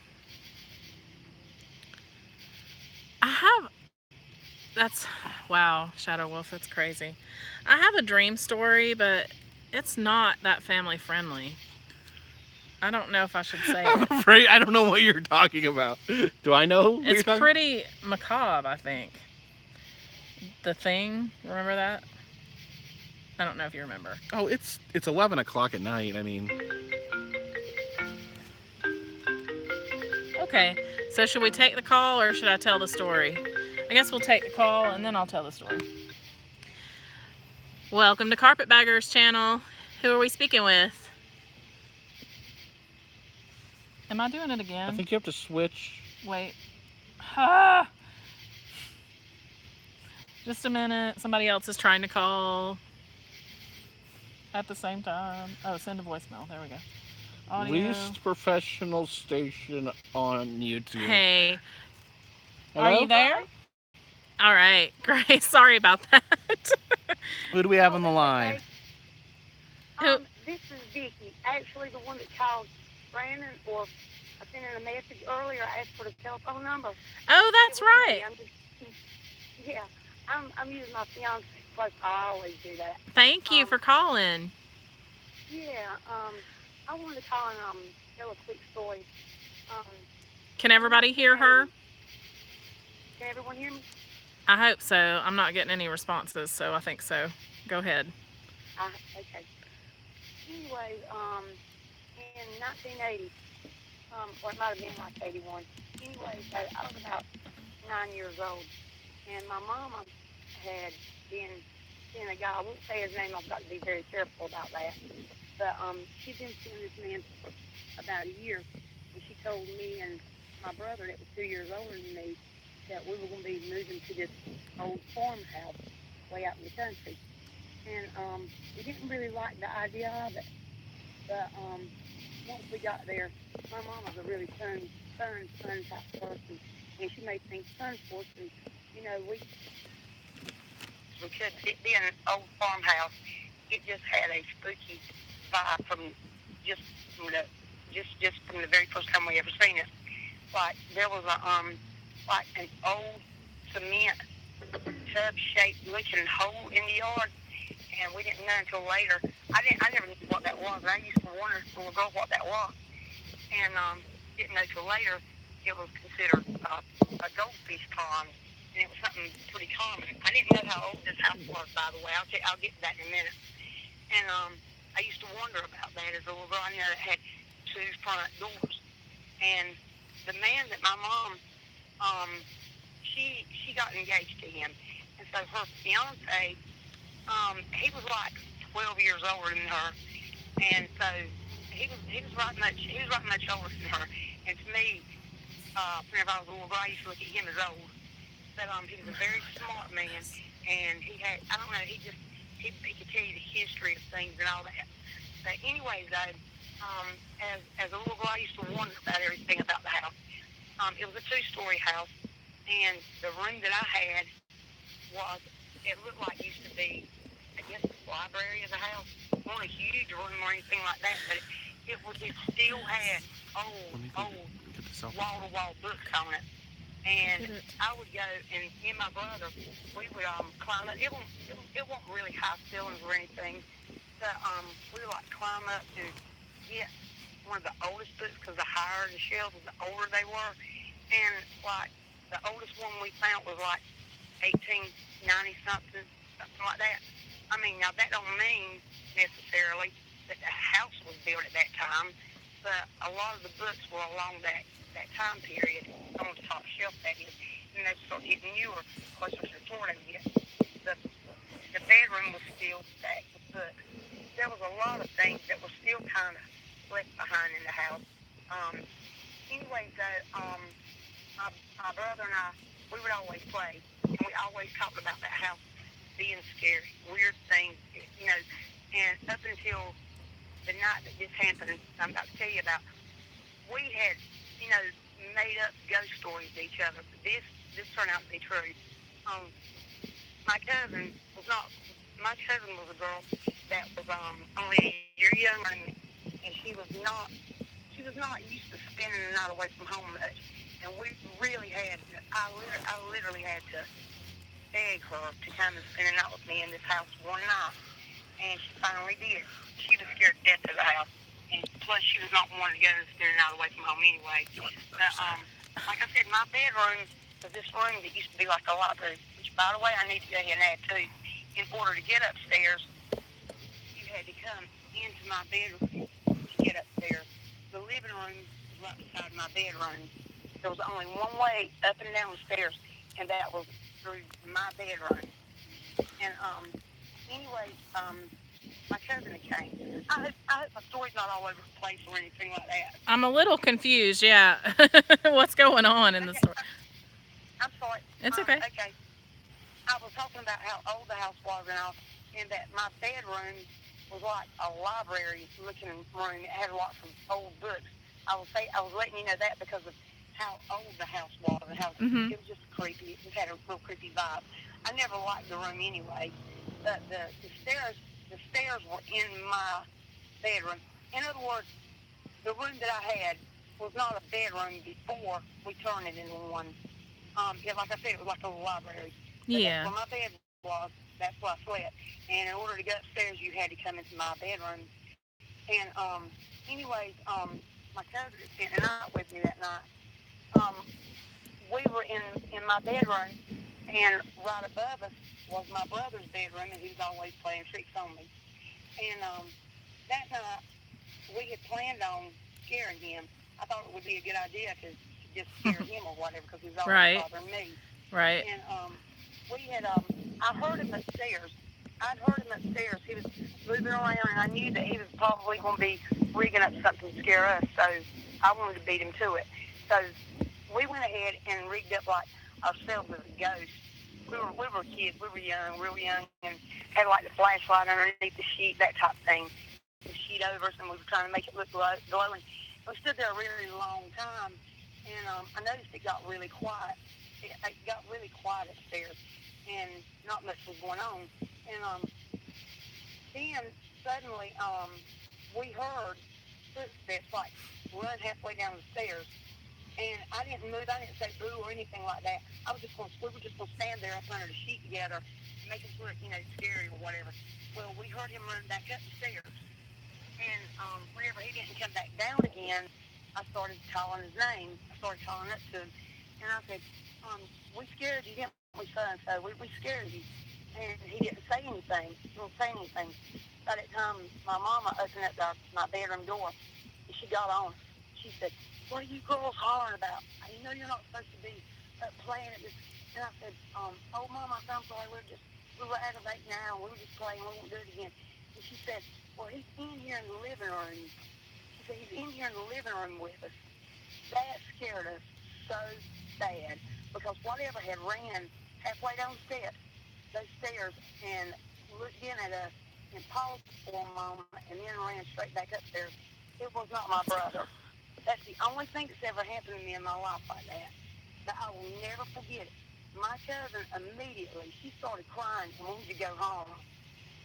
Oh wow. It was just really scary. I guess it was more. It was one of those things like you had to be there. I'm sure I'm not explaining it well, but if you seen the way the house looked, but later on. Me and my brother, we found a small hole in the side of the wall that turned out to be what was an attic. And whenever we went in there, whenever we finally did go in there, there was a box. There was a box that contained a lot of old pictures and stuff. And there was one picture of that house, and the house it was the house that we lived in. And there was 4 women standing in front of the house, and they all had on these long dresses. They weren't large like they were just like straight, but they were tight waist like you wear a corset underneath them, and the real high neck and the wide brimmed hat, and all 4 of the ladies were standing really still. Anyways, that freaked us out there. So, anyways, the man that was my mom at the time, he said though that the house was built in like somewhere between 1850 and 1900. Oh wow. So it was a very, very old house. Thank you so much, Vicki, for calling in. I'm going to give somebody else a chance. They've been calling this whole time, so. Yes, you did, yes. I'm sorry. I just thought I'd share that. I probably didn't tell it really well, but anyways. We appreciate it. Y'all have fun. You too. Thank you, Vicki. Appreciate it. Love your accent too. Thanks. Bye. Well, bye. Okay, y'all, I don't know what's going on with the audio because now I took it off Bluetooth and put it on the phone. Well, people were saying it was good, and then, as you can see, people started saying it was that they're having some trouble, but nothing changed on our end. Yeah, I don't know. My cousin Tori's texting me privately. Love you, Tori. Why don't you tell your story, Christy? All right, I'm going to tell my story, and if anybody calls, they're going to have to wait because got to get it out. So, this is my dream story, and I had a time in my life when I was just having these nightmares, which is really not like me to, I've had scary dreams, and I always wake up like froze or whatever, but these dreams were really gory, and I I don't even like gore. Like, I didn't watch Saw or anything like that. I don't get into stuff like that. I mean, serial killers, yeah, but I'm not going to watch, like, people getting their heads chopped off and stuff. I just think that's gross. But anyway, I had this dream, and it happened more than once. A lot of these bloody dreams that I would have, with just tons of blood. And one, I'm on the middle school ball field, and I was in my 30s when I had this dream, so it wasn't when I was a kid. And in that dream, there were bodies everywhere wrapped in like white blankets or sheets or something, and they were soaked through with blood. No point to that dream whatsoever, but anyway, that was the dream. And then another dream that I had, and this one particularly horrifies me. I'm always afraid like I'll have a second dream about it. In fact, I don't really like talking about it because I'm worried that I will conjure it or something. But I had this other dream where I'm driving a car, and I'm driving down a road that I'm very familiar with. It's in Franklin. And I look in my back seat. There's nothing there. And I guess I get pulled over by the police or something, and they say, "What's in your back seat?" And I'm like, "I don't know what you're talking about." And I turn around, and there are bodies in my back seat that spell out thing. The word thing. That's just crazy. Anyway, for some reason I really hate that dream. I know when I say it out loud, that doesn't even sound like, I guess it doesn't sound as bad, but does it sound bad when you hear it? Yeah, I mean, but, you know, dreams can be very real, very striking, and so having gone through that yourself, I can definitely see. Yeah, I would like wake up and just be, like horrified, you know? And when I wake up horrified, thanks, Belly Brits. No, I have never died in my dreams, thank God. If you die in your dreams, you die in real life. Apparently not, because Turd in a Punch Bowl didn't. No, I never took any kind of sleeping pills in my life. I don't know. I just think I must have been like really stressed out. It was like a bad, Now, Catch a Kitty has a point. Big back seat. Were the bodies small, or was the back seat big? Or were they pieces of bodies? It doesn't make sense. Like, it was pieces of bodies. Yeah, it wasn't like every body, you know, was back there. It was like piles of body parts that spelled out the word thing. And here's a little added something, because I remember the night she had this dream. Our son James was still very young. He was in elementary school, and this was late at night. Was late at night, and we had rented some movies, and we had, believe it or not, hadn't watched it yet. But we had rented the movie It, the original one. Oh my gosh! And like 1 a.m, so she's like up, like terrified from this dream, just trying to like get her focus back. And then our son James, who like really, this was odd because he didn't do stuff like this. So he comes into our room at like 1 or 2 a.m, just out of nowhere, just walks in with the video cassette, and he goes, "Is it a good movie?" And I think you screamed. I don't remember that part, but yeah, I'm sure I did. It was weird because James was like walking into our room. He wasn't the kind of kid that like, you know, comes into the parents' room a lot or wants to sleep in the bed. He just emerged into our room in the middle of the night carrying a VHS copy of It. All right. No, you don't have to beg, Gail. We're gonna call you, but gosh, did you text us earlier? But it popped up on this phone. Would it? It's on this one. Check the text messages. Okay. Just answer if you've texted us or not, because I don't want to call the wrong person.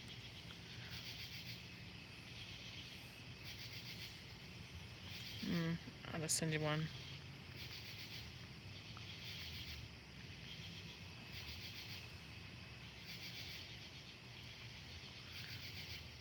What? What? Okay. All right, we're going to call you then. Speaker. Oh my God, it sounds just like that Pink Floyd song. Hi. Hi, Gail. How you doing? Yeah, sorry, I thought you were in the middle of a story. No, you weren't. I wasn't. I was done with that story. But you know what? When your phone rings in England, it sounds just like that Pink Floyd song. This is Which one? the one where he's trying to reach America. The operator's on there, and he says, anyway, whatever. I don't Yeah, listen. Yeah. she just told me off, that operator. Yeah. Told me to go away. I'm sorry about that, Gail. All right. Yeah, I think. Can I just do something really cheeky? Yeah. Please tell us. Can I wish Andrea, my friend, a happy birthday? Absolutely. Oh, happy birthday Happy from birthday, Gail, Andrea. She's not in the stream, but she'll watch it later on. That's fine. Did you have a story to tell, or you just want to tell her happy birthday? No, is it about dreams? Yeah, about dreams. Sorry, can you hear me?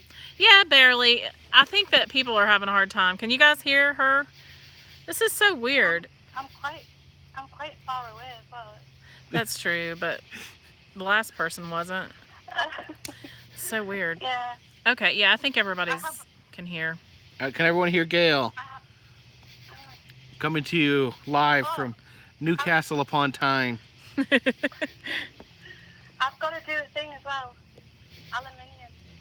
Aluminium. I can't even say it right. Aluminium. Yes. Aluminium. I can't even say it now properly myself. I'm saying it American. You've influenced me. Awesome. All right. So, any stories to tell? Dreams. I have a lot of weird dreams. But I had a recent dream, but it's quite dark. I'm not sure I should read that one. Okay. Let's hear it. I don't want to laugh to you with it because it's inappropriate. Inappropriate. Inappropriate dream, and I apologise, but it's probably just nerves. So I had a dream that I was in a library, and these guys ran in with guns, and I think they were terrorists or something. Oh my gosh. I didn't want to assume that they were terrorists, but they looked like terrorists. I don't want, I'm not stereotyping, but I just got the feeling that they were. Right. See, I'm laughing and it's not even funny, it's really bad. So they were shooting people, and we all got on the floor, and I was laid on the floor, and I was thinking, oh my god, I'm going to get shot in the legs. I don't know why I was so scared of getting I probably should have been more scared of getting shot in the head or something. But anyway, I was thinking, oh my god, my legs, and then I got up, and I was stood in front of this terrorist, and I was saying, please don't shoot me. Oh no. Begging and stuff, and he just sort of laughed at me and shot me, and I died in my dream, and I heard that you're not really supposed to die in your dream. You woke up though. Yeah, I thought if you died in your dream, you died in real life. Yeah, that's what I've heard. Yeah, I did.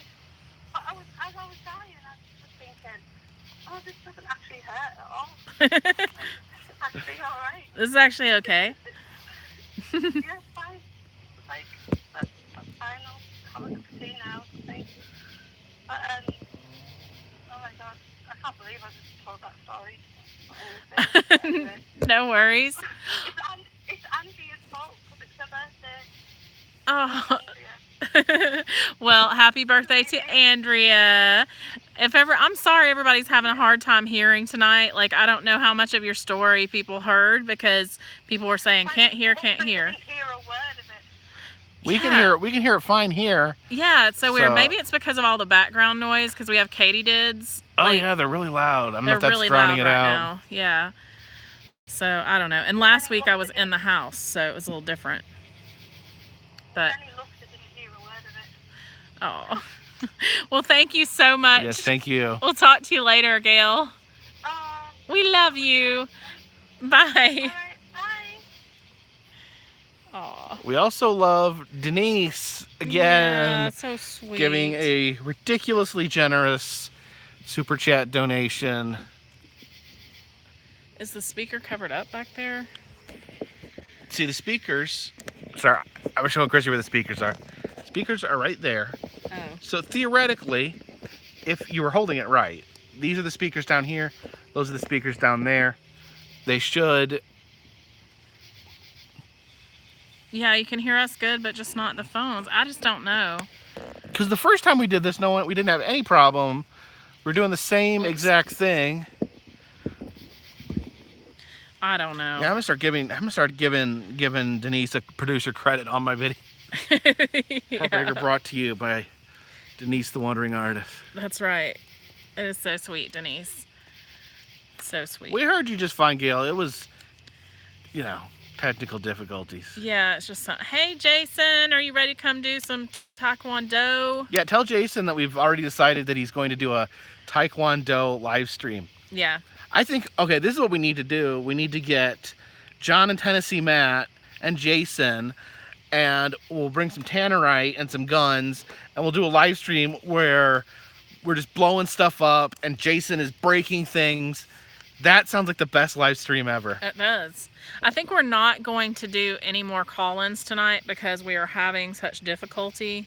I don't want people to call and not be able to say their stories. It really stinks.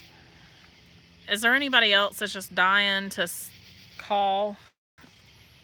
Because I want people to be heard, but I know that there was a Georgia caller, Star or something, that wanted us to call her back or him, and I'm just a little worried that nobody's hearing anything tonight. I notice a lot of people are saying that they have had dying dreams. A lot of people are saying, so apparently that is an urban legend that if you die in a dream, that you die in real life.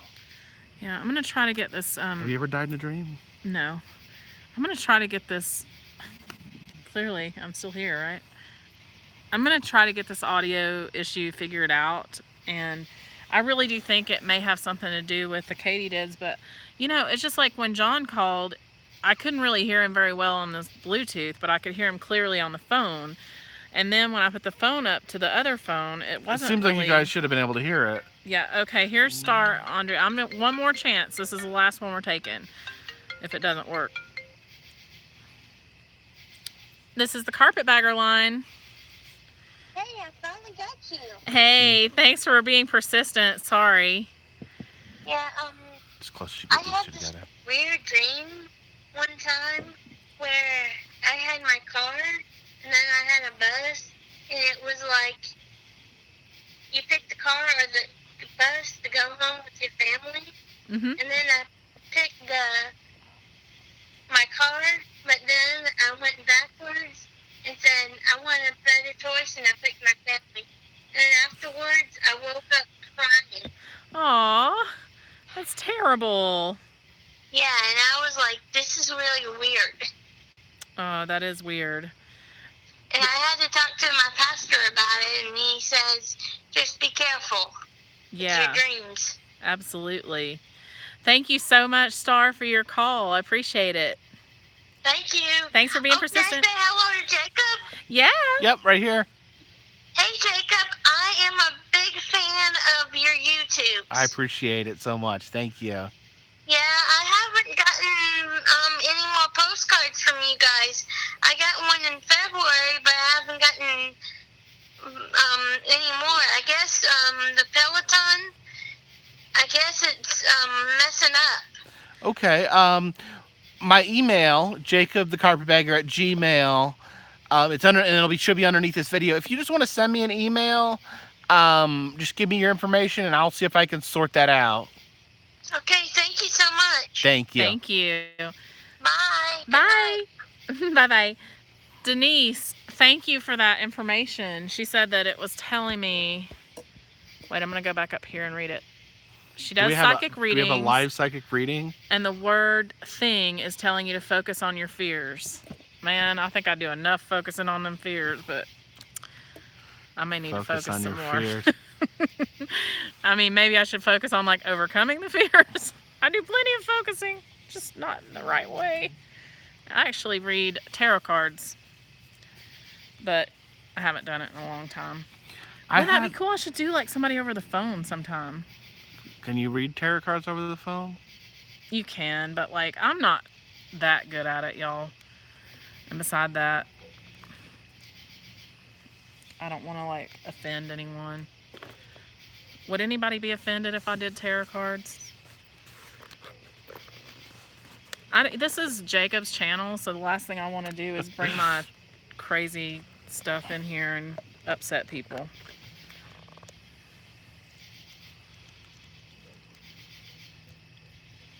Okay, people are saying that the last call came in fine. That's good. Don't know what was up. No, I don't think you were quiet, Gail. It was, well, I don't know. I didn't hear as good. Maybe it's just that it was... I mean, I think there is a little bit of a difference. Who's Meek? I noticed, that's Jack. Hey, Jack.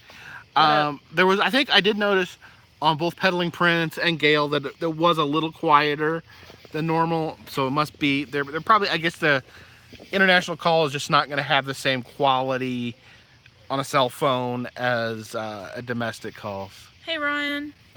Were we quiet too? Yeah, we're like so loud. There's no way. It has to be the international call part.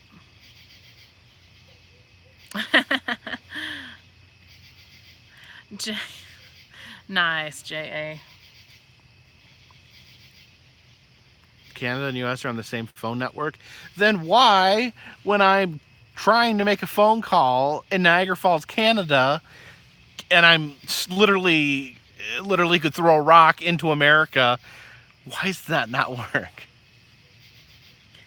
Dork Disney had a dream when she was little. She went to the basement of her house and found her mom dead. And when I tried to run upstairs, hands from under the stairs started grabbing you. Oh my gosh. Now, I've had some dreams about... Thank you, Melissa. Yes, thank you, Melissa. Thank you for your continued support. I had a dream that my grandmother died, and she did. But, I mean, I don't know. Is that really a thing when you... I mean, she was 88 years old when she passed away.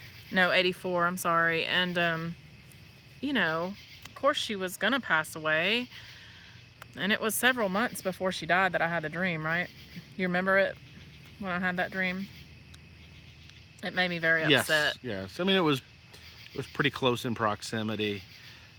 And your grandmother, but your grandmother had a lifelong of poor health. Yeah, so it's kind of hard to say. Like, I mean, obviously I was worried about her passing and, you know, so I don't know. Ryan Nodal just asked if I'd been to Cassadaga, Florida. I have not done a video there. I would really like to go to Cassadaga. And it's terrible, Becca. It's for those who don't know who Cassadaga is, it's a town that was started by spiritualists. So it's like literally everyone in Cassadaga is a psychic. So yeah, I'd love to go to Cassadaga and maybe have some sort of psychic reading. Yes, Tori, that really happened. Tori is my cousin, y'all. She's one of my best friends in the world. Hey, Tori. Yeah, love my Tori. And her sweet girl and boy. And her husband's pretty good too. You can tell Johnny I said hi.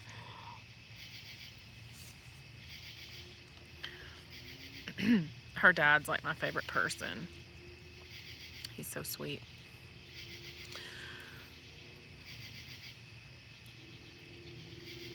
Shadow Wolf's getting annoyed on the inside? How come?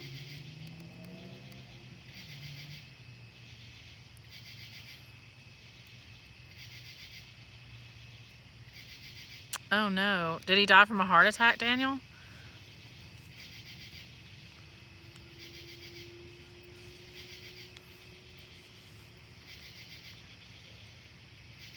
Crickets. Katydids. No one talking.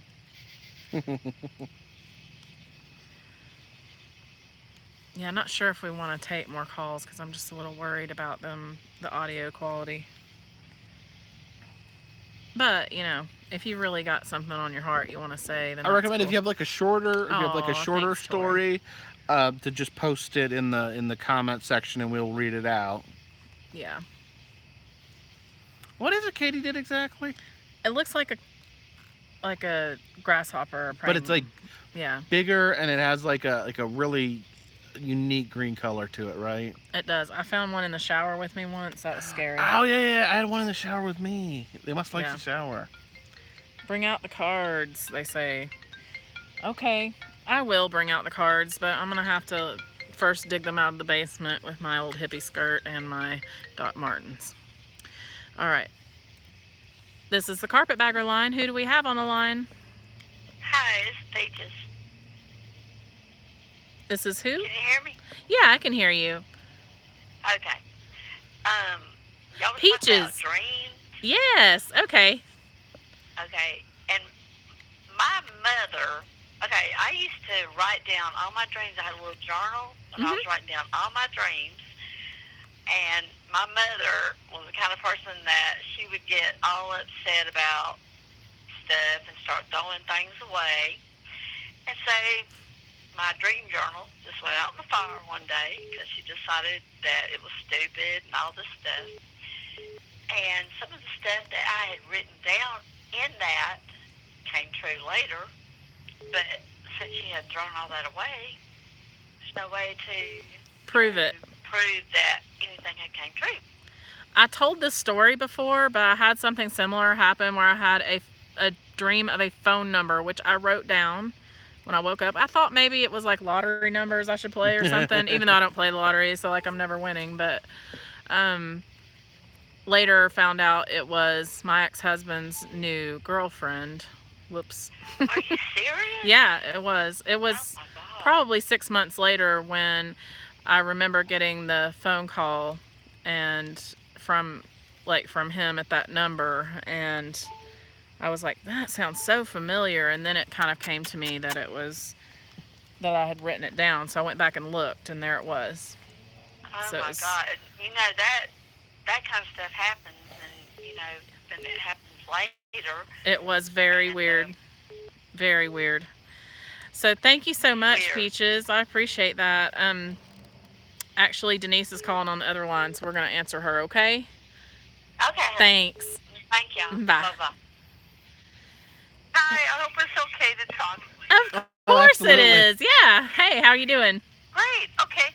Are you on there? You Yeah. online? We're Yep. both here. Okay, great. I noticed your husband said something about witches. I'm going to expose myself a little bit here. I am a interfaith minister, ordained, Mhm. Awesome. and I do like a lot of clergy work with a local hospital of all faiths.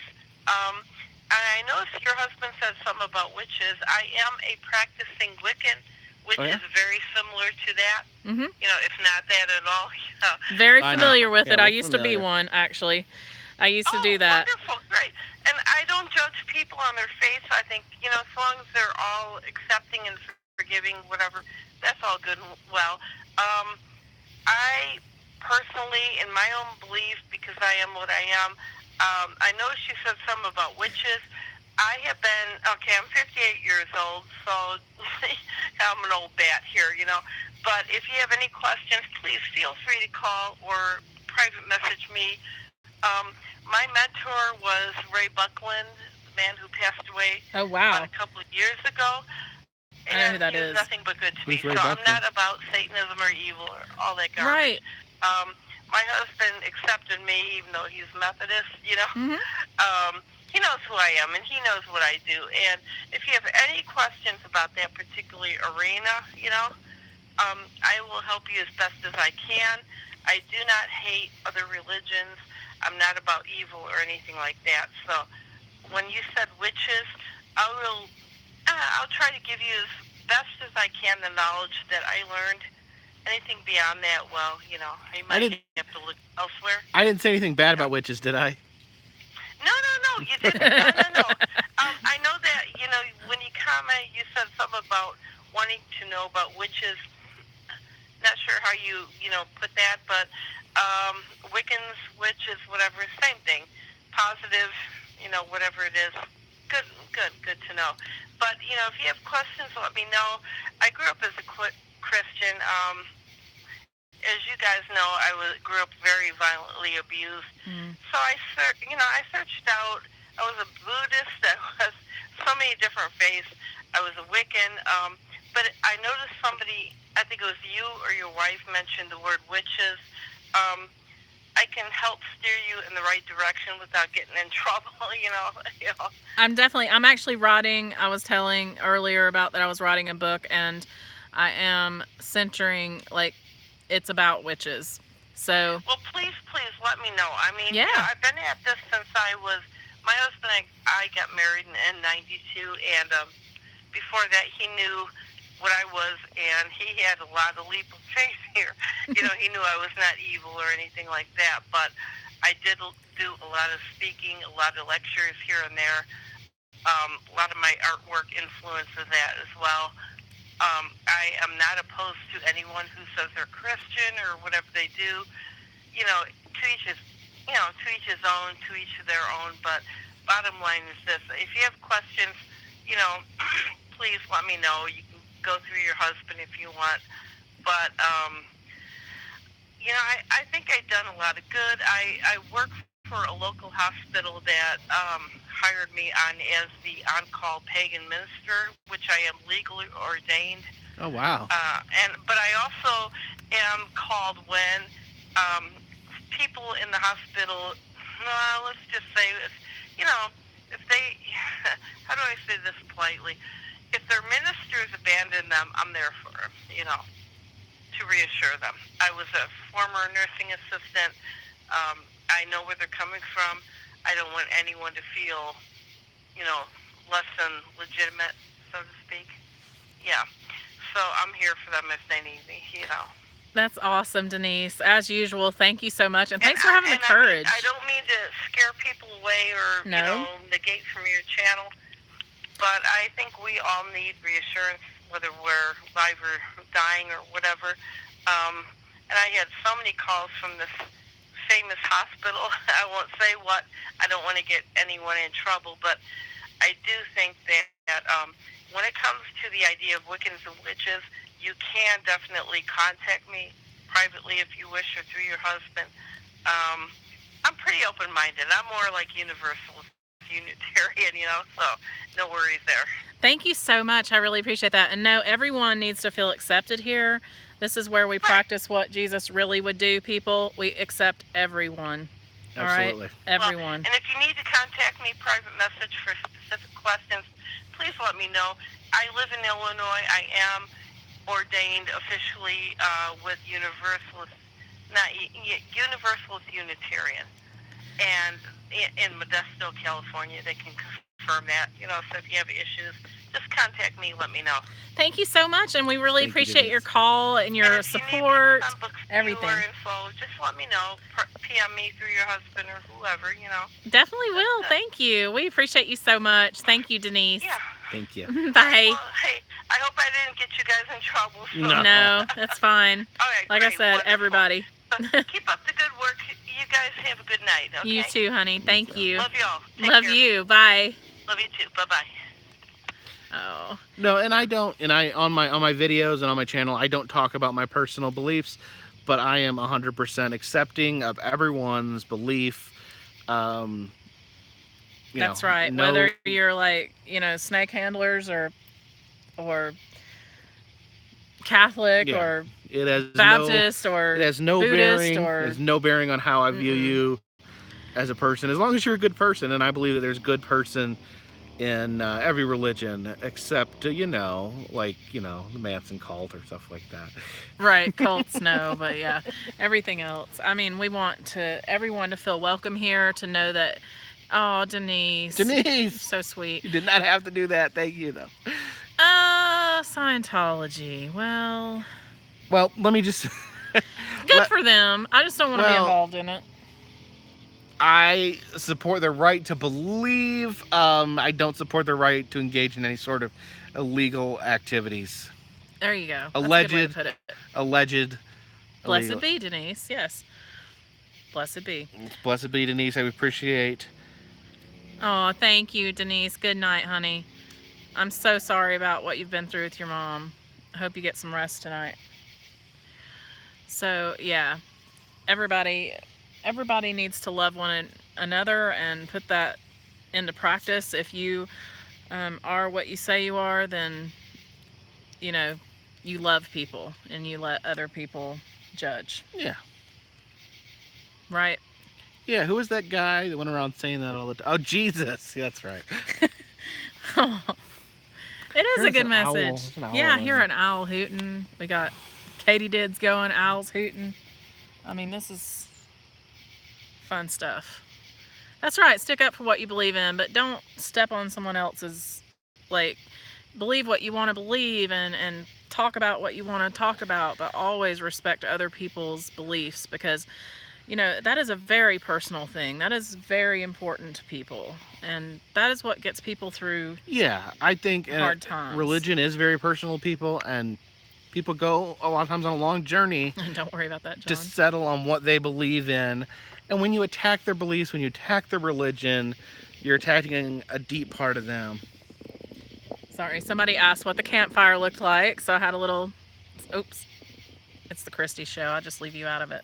Do you want me to go get the campfire colorful thing? Yeah. All right. Do it. Be entertaining while I'm gone. I can't do that. Gail. I love you, Gail. What'd you say? I can't say it. Campfire's your religion, orangey, orangey, orange. Orangey, orange. Did you like that song Bowl of Oranges by that? Who's the guy, Jake? Bright Eyes. Bright Eyes, right. Why can't I remember anything? Sing? Doris wants me to sing. Amazing Grace. How's that? That's all I'm going to do because I don't want to go on forever. I don't know, Gail. He'd be awful busy for my taste. Awful busy.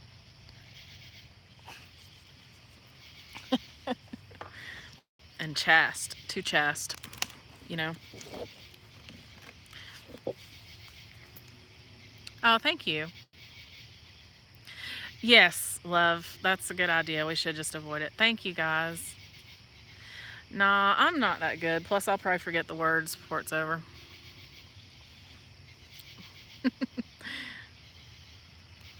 Aw. Thank you. I love that song. You know what song I love? It's an old, like, church song when I was a kid, though. It is, In the Garden. I walked in the garden with him when the dew was still on the roses. Has anybody ever hear that song before? If you like it, then you probably went to an old country church like I did. Isn't there an easier way to make money than to have to make daily videos? Well, I mean, there's prostitution, but I'm kind of against that. And no, not really. I like making the videos. And I think Jacob really enjoys it. Oh, isn't this easier? Yeah, Scott, it is. I don't know, but you know, not really, because like usually I don't even make money at all off live streams. It's only when Jacob's here he makes money. I'll usually make like $8 or something like that, but it's okay. It's okay. I'm not really doing it to make money, because this is like Jacob's job, and he is doing that to make money. He does make money, but for me, you know, I'm just doing it because I really enjoy it. Bone Machine says there's nothing wrong with prostitution. Well, no, I mean, I guess, but I just hate people getting trapped in that kind of stuff. Do I know any Appalachian songs? I mean, there's a lot of bluegrass songs that I can think of. I also support them because I don't want them to be hurt. A Carpetbagger Campfire t-shirt. That would be fun. He needs to have like a little camper on it. I love those little campers. How much do I make per video? I make probably like 20 cents. But Jacob, because I only get like 1,000 views or something, which sounds awesome maybe to like an average person, but you only get like pennies every time somebody watches it, maybe. Not even a penny per view or something. So it's, and then, you know, it's divided up in a month. So even if you have like 1 million views, that's not like you had 1 million views in one day. I mean, unless you're really, if you're like Gabby Hanna or something. But I have my own channel, but I don't really have any content on it. It's Kennedy Rain. And I'm just doing it on here, like, I don't even, this is the truth, I don't even have enough people to even do a live stream subscribed. So if I did my own channel, I'd have to have 100 people subscribe, and I have like 19 subscribers, which are like 90% relatives that one time watched a show. Do wine reviews? That would be fun. Yeah, y'all go over there and subscribe to The Kennedy Rain, and then eventually, you know, I'll start putting out my own stuff. I have ideas about stuff, but really, I mean, we just all have to know that I am not special. I'm not gonna, like, you know, think of the best things to say or the best videos to do. Jacob is creative, and he has something really special to put out there, and I think that's what makes the difference between making like a good YouTube channel and just oh, thank you, Becca. He went to get some stuff for the fire, but anyway, I think what makes the difference between a good YouTube channel and like just a regular YouTube channel is that you have something you love that you're bringing. Thanks, Pelling Prince. Oh, thank you, Gail. But you know, yeah, The Kennedy Rain, and Kennedy Rain is all one word. All right. It doesn't mean anything, in case you were wondering. You want to flip the camera? Okay, so here we go. Jacob has a wax fetish. Well, a wax museum. Let's not say fetish. We do need to meet, Denise. Hang on just a second. I'm going to turn this around so everybody can see the awesome fire. Right now. Well, get it stoked up first. How do I do that? There's like a little, it looks like a Philip, like an Allen wrench. There, you poke the fire. Get it stoked. Okay. A plastic mold fetish? No. Gosh, you guys have been around the internet too long. Gail, we would love to meet you more than anything. You need to come to America.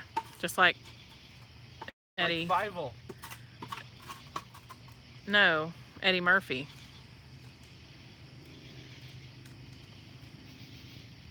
Jacob does not, Mr. Bagger does not have another job. He quit his job back in February to follow his pursuit, his dreams. And we do not go with him everywhere. We go with him some places.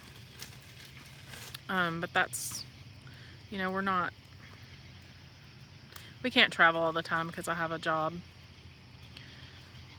And Denise, we would love to meet everybody. Listen, we just need to the people that come to the live streams are different than the people that just stop by and like kind of watch a movie or a video, because you guys really do interact with us differently, and so it just feels like you're all just friends, you know.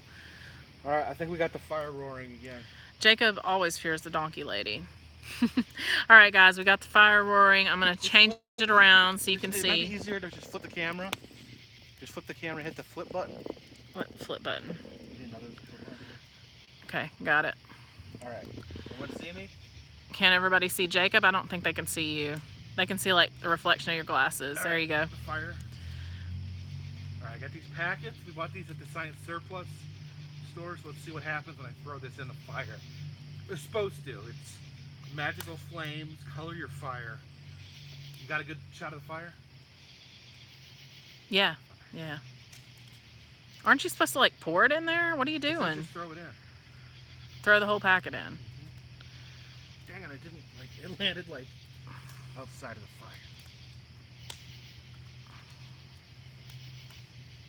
fire. Boy. Becca, you are not awkward in real life. You're awesome. Oh, there we go. Oh, there we go. Check it, guys. It's okay, so it's blue though. I'm not that impressed. It's kind of rainbow. It's got blue, green. All I see is blue, y'all. You saw that stuff at a drugstore recently. JA's in Florida. Man, I love Florida so much. Listen, if anybody's awkward in real life, that would be me, queen of awkward in real life. The fire's getting more crazy. Oh, thank you. Put another packet in, see if that helps. I love Florida. Put this one right in. Oh, thank you. Paling Prince says he loves the way I say y'all. Look, look, look. Look. Look, y'all. Crazy fire. Is that translating at all? You're not awkward on the phone, Gail. It's probably like creating like dangerous Bat Boy. Have you seen the play about Bat Boy? Who's talking about Bad Boy? I said Donkey Lady and Bat Boy need to make a baby.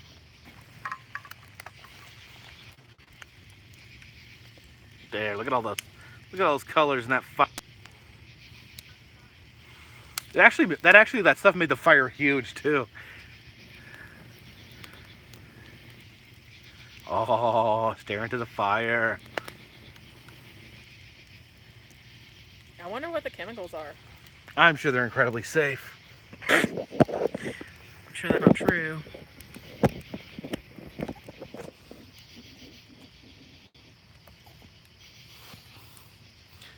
Oh yeah. Oh yeah. Gail, I want you to bring Spring Heel Jack with you. That sounds awesome. I don't know who that is, but that sounds pretty cool. He's this demon that lived in jolly old England, like in Victorian times, and Like he would, Krampus? No, he would jump. He'd like jump from like the rooftops, and he could breathe fire. And what he would do is he would jump down in front of carriages, and then he'd cause the carriage to crash. Oh, really? Mm-hmm. Look at the fire. Oh, Anna, come out here. she's not here, goofball. Yes, she is. Are you drunk? I saw her. Where? Her and her 3 friends. They're all here? Mm-hmm. I didn't know they were here. When did they get back? When I was bad parenting. when I went. This is the best campfire ever. A roaring rainbow fire. I can't read what people are saying. That stuff is like clearly some sort of accelerant. Did they say that it was an accelerant on the package? No. But some of their labels were a little bit weird. Remember that? You guys need to watch that video. That place was really A lot of fun. people told me, actually a lot of people said that they got catalogs from that place and they didn't even know that they had a brick and Thanks, mortar. Aaron. Really? Mm-hmm. I need a catalog. Why not Blue Fire, Aaron? Or Edgar, sorry. Edgar is the coolest name ever. I wanted to have a pub and name it Edgar and Annabelle, and a restaurant called Sweet Baby James, because those are my kids. Oh, guys, that reminds me of a story I heard in Charleston. Uh-oh. 10 to 5. Don't center me like that. That's like a big goofball. Yeah, we went to... Stop it. We went to Charleston. We went on a tour, Bulldog tours. You guys need to try them out because they're really, really good tours. And apparently Edgar Allan Poe lived for a time in Charleston, and he was in the military at that time when he did. And it is an urban legend that he met Annabelle Lee in Charleston, and that she came down with yellow fever when everybody in Charleston and Savannah died from yellow fever, and that her family hated Edgar so much because he was common and she had a lot of money that they buried her in the Unitarian Cemetery. And by the way, the Unitarian Cemetery in Charleston, it's one of the most beautiful cemeteries that you'd ever seen. He was Scott, and that's why I like him. But anyway, they buried her there without a name on her grave so that he couldn't find her grave. I always thought that was super, that was my favorite Charleston story. So I always like to go in the cemetery and just kind of imagine where the, oh, thank you. Kind of imagine where she might be buried. I know it's probably not true, but I hope it is. Charleston has some of the coolest creepy stories, and I'd really like to go do some filming for Halloween time. Can I go? Yes. That's my favorite place in the world, seriously. It's so romantic. Me and Jacob used to go there just to get away, and loved it so much. I love taking tours, people. I'm just like addicted to tours where people like listen to you know, history stories and ghost stories and stuff like that.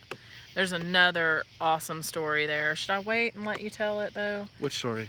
In your Halloween thing? Yeah, save that one. I feel like it's the one I think. Yeah, it is. Wedding dress. Bill Murray lives there, yeah. Oh yeah, Charleston. Charleston's amazing. It's like the New York City of the South, really. I'd love the ghost tour in Sydney, Nova Scotia. Okay, Peddling Prince, I'm going to tell you something. We had a neighbor from Nova Scotia when we lived over in Thomas Park. You're going to tell this story? Yeah. Okay, so the house next door to us, this older man, just listen to all my stories, y'all. That's what you have to do. This older man lived there, and I guess he found out his wife died from cancer, and I think he also found out he had cancer. He killed himself, though, after his He wife hung died. himself because his wife died, and it was just a really sad story, but he hung himself in the garage. The garage was right next to the fence of our property line. And so, you know, I was always kind of spooked by that. But Check out the fire. one time his son came from Nova Scotia Notice anything unusual about and it? came down, and he was, I guess, trying to sell the house or, you know, fix it up to sell or whatever. And our dog, Petey, who was this giant big red dog, and I'm going to put his picture on Instagram, whoever's following me there, because I heard a lot of people say they were going to follow me there. But he was this beautiful big red dog who still has my heart. He died. But anyway, he would go out in the middle of the night. Hey, Annabelle, love you. And he would go out in the middle of the night and start barking, and I didn't know what he was barking at. And then come to find out, the next day, the guy from Nova Scotia, who was like maybe a little bit into the alcohol, a little too much, I think. Well, no, he was a lot into the alcohol because for whatever reason, I don't know if this is a Canadian thing, but we Googled his name and Found the court documents. like not just like a criminal record, but like a full printout of like the court document, like everything that was said in court. Yeah, it was crazy. He had like it wasn't like lots of DUIs. yeah, He had 2 or 3. He had some DUIs, and it was like, but there was like detailed stuff like him reporting back like his therapy and his AA and stuff. All this was online. I don't know if Canada puts all that online normally, but Yeah. it blew me away. Point being, he was drunk, okay? And he came over in the middle of the day, and like, because I work for child services, there is nothing on this earth more weird to me than adults talking to kids they don't know, other than babies, because obviously this is the South and you got to talk to babies. But like, you know, when they start like chatting it up with your kid, you just immediately go to like, this guy's a pervert, you know, because I can't help it. I'm just wired to think that way. Well, he comes over and he starts talking to her and just kind of making weird conversation. And I can tell he's completely drunk in the middle of the day. I mean, like 11 a.m., you know. And I'm like, okay, I don't really like this guy. But he starts telling me that every night he's been talking to our dog.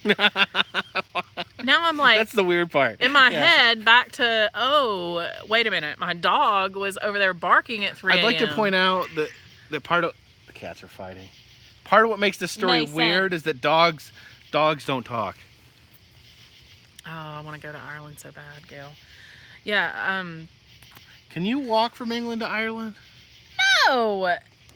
You know better than that. Can you walk to England? It's not connected? Or is that That's Scotland. Scotland? Okay. Ireland's... The Loch Ness Monster and all. But you can, like, Those Scotch take eggs. a kayak. I or want one of those eggs with Who's- wrapped in who's sausage, fighting deep over there? fried or whatever. He was dog drunk. He was. Listen, he was talking to her dog in the middle of the night. Does anybody not find that creepy? And then I don't know what part it told us was. that he talked to our dog every night. Listen, John, this is going to sound really like, what do you call that? Xenocentric? When you're- Racist? Okay, but whatever. I'm not racist. I'm talking like, because we're Americans and we don't know anything about any other country. Literally cannot tell you anything else about other countries most of the time. And I didn't even know Nova Scotia like had parts. I'm sorry. I'm so ignorant. I feel really bad about it. You didn't know Yes. what Ed parts? Nova Scotia? I was thinking that it was just like a... It's an island, right? Isn't that where they get, like, mussels? Exactly. I'm sorry.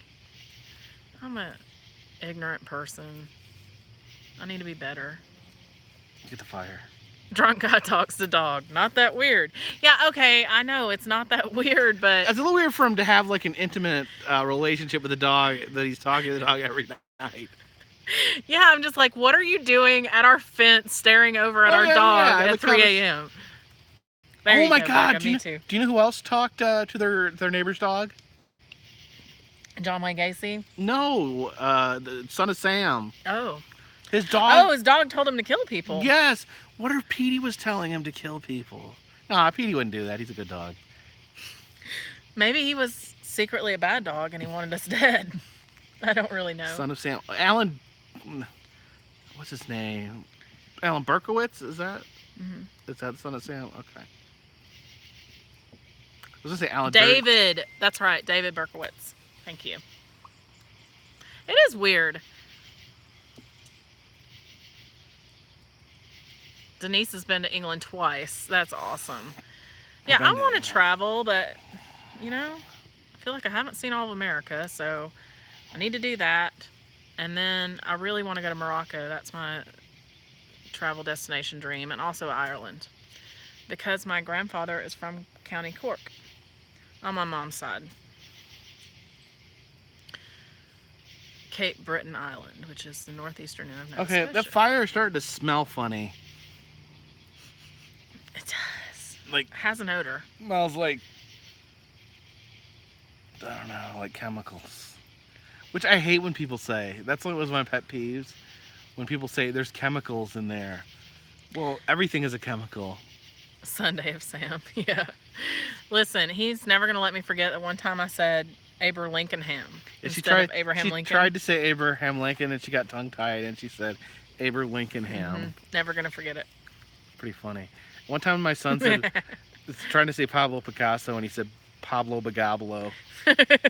He was like 7. Still funny. I want to hear a funny story about my kids. My son got in trouble because... Are you really telling this on I'm the going live to tell stream? the story. It's so cute. Listen, he was like 7 or 8 years old. And It was older. Was he? How old was he? 17? No. He was 9 or 10. Was he 9? I don't know. Yeah, because you have a picture of him like doing the sentences afterwards, remember? Was that the same time period? Yeah, it was the same time. I know. He's like in 3rd grade. Anyway, he got a bad grade and he decided he wasn't going to tell us that he got the bad grade, so he threw his report card away. But then Short-sighted. Yeah. I drive by the school and I see the sign that says, you know, report cards went out. Yeah, blah, blah, blah. So I'm like, Jamie, where's your report card, son? Good night, Denise. Hugs. And he says, I left it at school, you know. So a couple days later, you know, I've been badgering him for like 2 days. Where's this report card? Finally, he comes home. Literally with a strip of notebook paper that he has actually ripped apart from another piece of notebook paper, and it says in pencil, James got a D. In his handwriting. In his handwriting, James got a D. And his part of his explanation was that his teacher's computer got a virus, so she had to just write it on a piece of paper.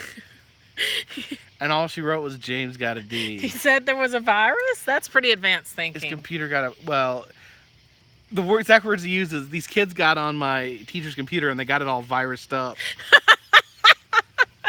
I love that. He's hilarious. We literally laughed so hard. Like, honest to God, he didn't get punished. Because it was funny. We laughed at him. Funny. We laughed at him so he was embarrassed. Like, he was...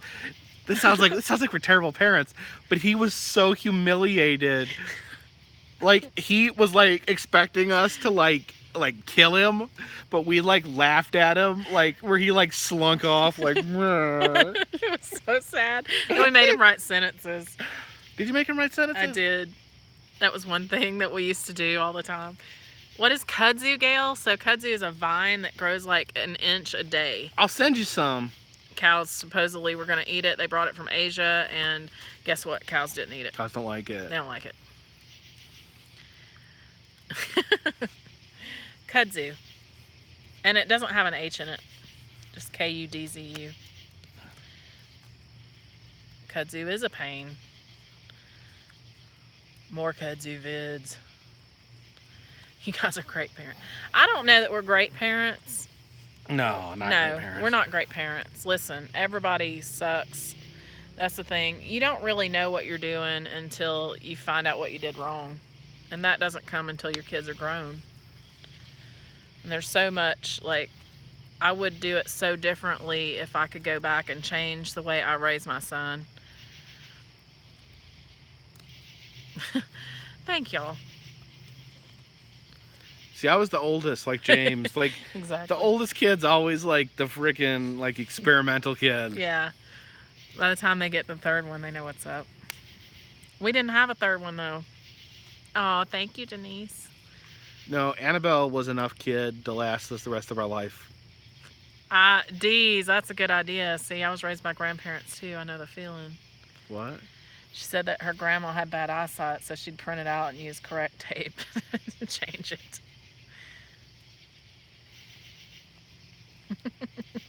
Good plan.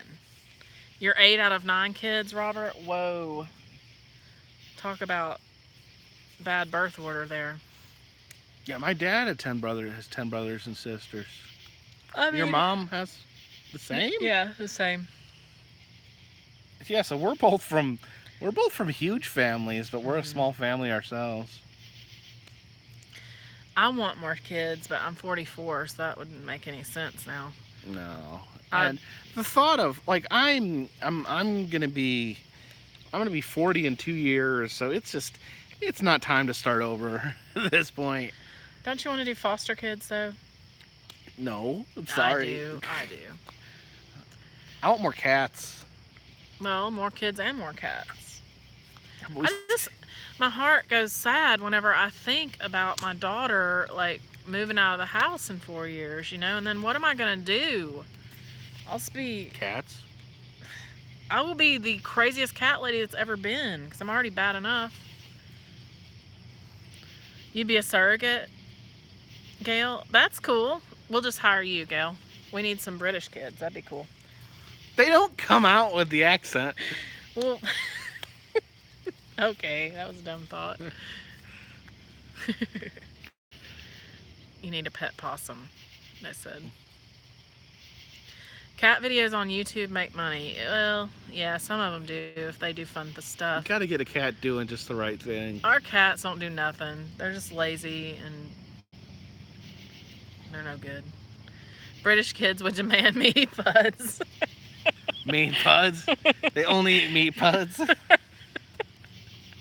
Oh no. Accent preloaded. Accent preloaded. My friends' kids, though, No, they don't really have accents. They don't have accents at all. Well, once in a while, I'll hear Henry say something, and you know, In an English accent? definitely has an accent. They've never been to England. You know that? Yeah. I think that's kind of sad. No, I think they have been once, a long time ago. No, I asked Jenny straight up if she'd ever been to England. Oh, She thanks, said no. Billy Prince.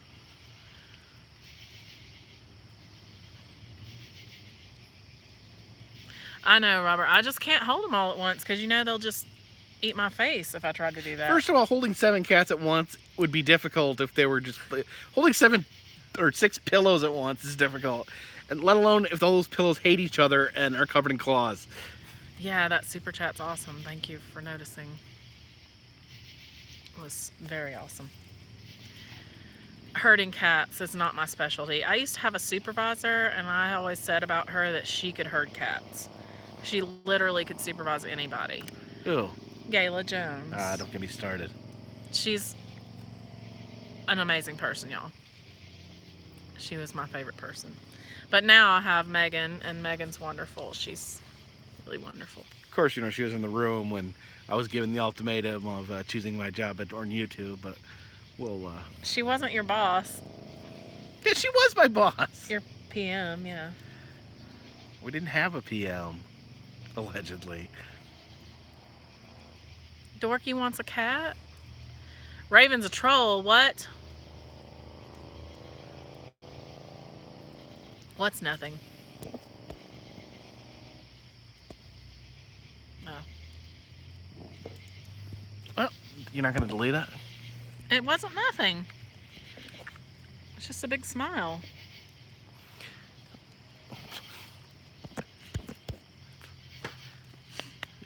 Just pretend it's a big smile, honey. Okay, okay.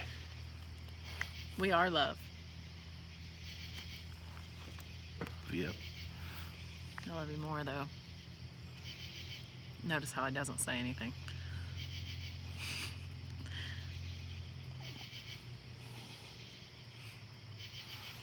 Rob Benson says, glad I chose YouTube. I am too. Yeah, Maine Coon. I want a Maine Coon. That's one of my, like, really, like, before I die, I want to own a Maine Coon. How did I react when Jacob came home and said he wanted to quit his job? I called her. I called her first. I called her on the phone. I called her, like, they gave me the ultimatum. They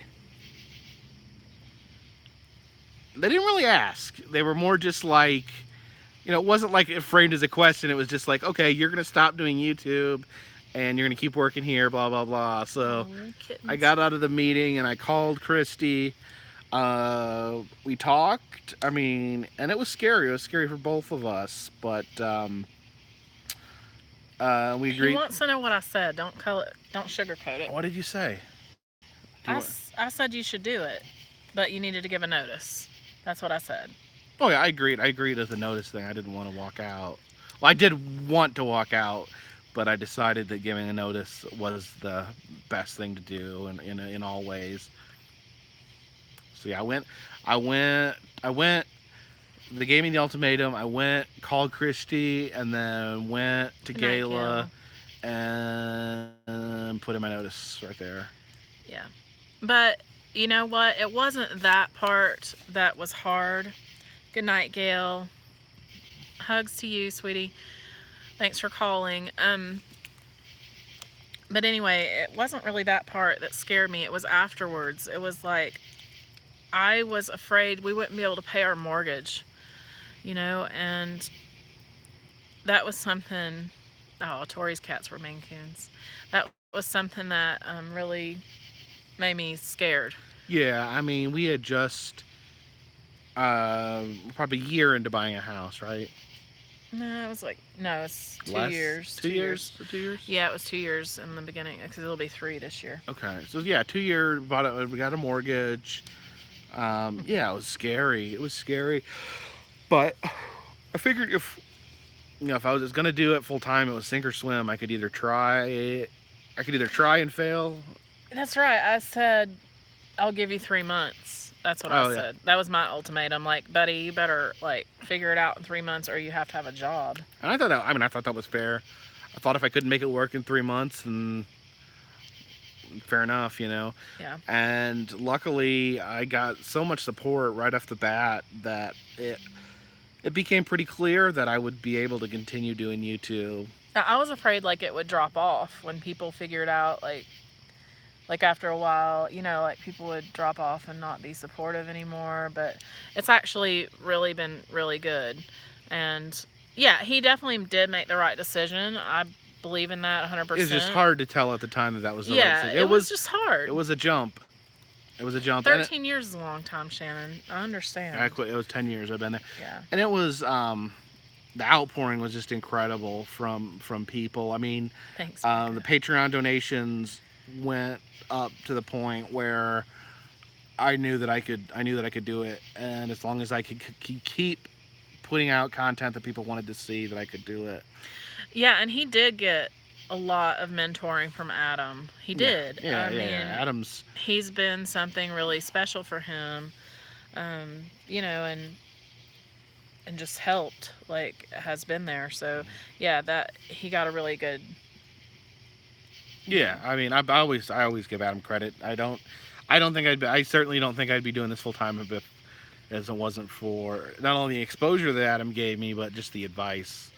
Because it's a really, talk about, just being a self-employed YouTuber is not something, that you can talk to a lot of people and get a lot of solid advice, but, Adam was always generous with advice, and, Yeah, he was really nice to him. I've never met Adam, but that's weird. yeah. Peddling Prince, yeah, you have been a good supporter. We appreciate everyone. Whether or not it's somebody just coming by to watch a video or leaving a nice comment, or, if you're giving $1 or if you're giving lots of money, like, it's all very important. Do I want to meet Adam the Woo? I don't know. He kind of makes me nervous. Makes you nervous. Yeah, I don't. That's another thing. Like, I don't know what to say to people when they're, like, famous, Hey, Jon Snow. It's really interesting, like, because I don't consider myself famous, but I do consider Adam famous to a degree, because wherever I go with him, people notice him everywhere. Like, walking down the street, any city, people know who he is, and but it's weird because I don't I see him as my friend. I don't see him as a celebrity. They say, did they replace Jacob's position right away? Listen, social services replaces positions when, no, they don't get anything done right away. And that's not unique to where he worked. Do you know who got my job, though, right? Same way. Yeah, I love who got your job. He is wonderful. Randy got his job, and Randy is tremendous. He's just the sweetest guy. Oh, and Randy so much was fun. And Randy was like really supportive too of my decision. Like, he was like, when I told Randy like what I was doing, he thought it was awesome. And like, I even talked to Randy about, like, he was interested in my job. I even like told him, what to expect, and yeah, I'm good dude. I'm glad that he got that opportunity. Yeah, I am too. Listen, I think you got where you got because of your, I don't know, charisma. It's interesting. There was a few years before I did that. We had a man. No, we're not in Michigan. We had a man that worked for our agency, and some of you may have heard of him. I'm not sure. His name is Tim Surratt. He plays he plays bass for a band called Megan. Balsam Range. I know they play it's a bluegrass band, but they play their videos on CMT. They're very, very popular locally, and they're popular nationally as well. So yeah, I worked with Tim. Tim was an awesome guy. And then one day he put in his notice, and he was making enough money playing music that he could quit and go tour full time. And that blew me away. I'm like, what's better than that? And I never thought that just a couple years later I'd be able to do the exact same thing. And I'm just like the rest of you guys, like, I don't have some kind of creative endeavor necessarily that is going to change my life. I'm just a person who just has a job, and that's probably the way it's always going to be for me. Like, but that's okay. There has to be people like us, or there wouldn't be anybody to run the world, right? Somebody has to do the social work, and somebody has to run, the numbers and do the things. While I'm flitting around like a butterfly with ADHD. Right. Oh, I'm sorry about your panic attacks. That's terrible. Oh, thank you guys. I know that, like, I'm an important part of the family and all, but it's just my reality is different, and that's okay. Everybody has to be different. So it's like my mom. My mom is a nurse, and that might not seem like something that's exciting or this big big thing, but it's like she loves it. She absolutely loves it. And it's about finding your own path. it is. And as much as social work like gets on my very last nerve and stresses me out, there are a lot of things about it that make me proud to be who I am and make me proud to do my job. Like, seeing the people 5 years later who are reunited with their kids, and and just knowing that you played a small part in Oh, that. and I'm very, very proud of the work I did as a social worker in Child Protective Services. Uh-oh, is anybody else's bandwidth, live stream freezing? Because Peddling Prince says his is. Would I do YouTube full? Yeah, of course I would. But like I said, I don't have like a passion like Jacob has. Jacob goes around, he's like, I think you've been enjoying the campfires. Oh, I have. But like, in comparison, like to make money, I would need something that I have passion and charisma about. And that is what, a lot of people come to Jacob and say, what do you do? And that's what it is. Like, if you don't have something, you don't decide you're going to be a YouTuber and then try to come up with an idea. You have an idea and then you become a YouTuber. I think, and that's one interesting thing. I do get the question a lot, when did you decide to be a YouTuber? And I never did. It's just something that happened, really. And that sounds dumb, but it really did. Christy can tell you, I was making her stop so I could see dumb roadside attractions way before I even dreamed that there was some way to make money off of it. Listen, that drives me crazy because there is nothing more important to me than getting to my destination. I'm like, pee in a can, I've got to go. That's why I say, like, people say, like, where did the Carpetbagger start? I think the Carpetbagger started probably 16 years ago. Yeah. Yeah, he definitely did. He's, he just loves that stuff, and he's just so, like, his information. He's always researching stuff and finding out. He's just very curious. That's how you do it. You become completely obsessed. You know what? But I have the same, like, issue. Like, I will also research things that I'm interested in, but then it goes in one ear and out the other. Like, I can't remember. Exactly. That's what I do too, Peddling Prince. There is no messing around with me when it comes to finding stuff. For some reason, Christy is constantly researching medical information and the weather. Okay, I'm a nerd. Why did you tell that? What do you always say? You never go in the medical field because you don't like gross stuff? Yeah, I hate gross stuff. What made me decide to join in on Jacob's videos? Well, I think, I don't know. One reason is because I wanted to support him, and I think he always wanted me to. Yes, Dylan, that is his wife. Oh, thank you, Bob. I think he wanted me to be on videos sometimes, and I always said no, and sometimes I feel like, we're not perfect. Things happen with us, and he maybe sometimes felt like I wasn't being supportive because of the fact that I wasn't participating. And so I felt like it was something that I needed to do.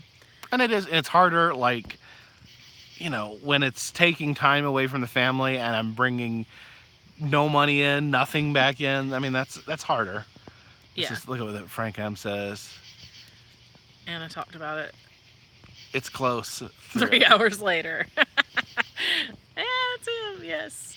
Yeah, so I wanted to be part of that, and also because one day I just said, this is who I am, and, like, I'm okay with it if people don't like it,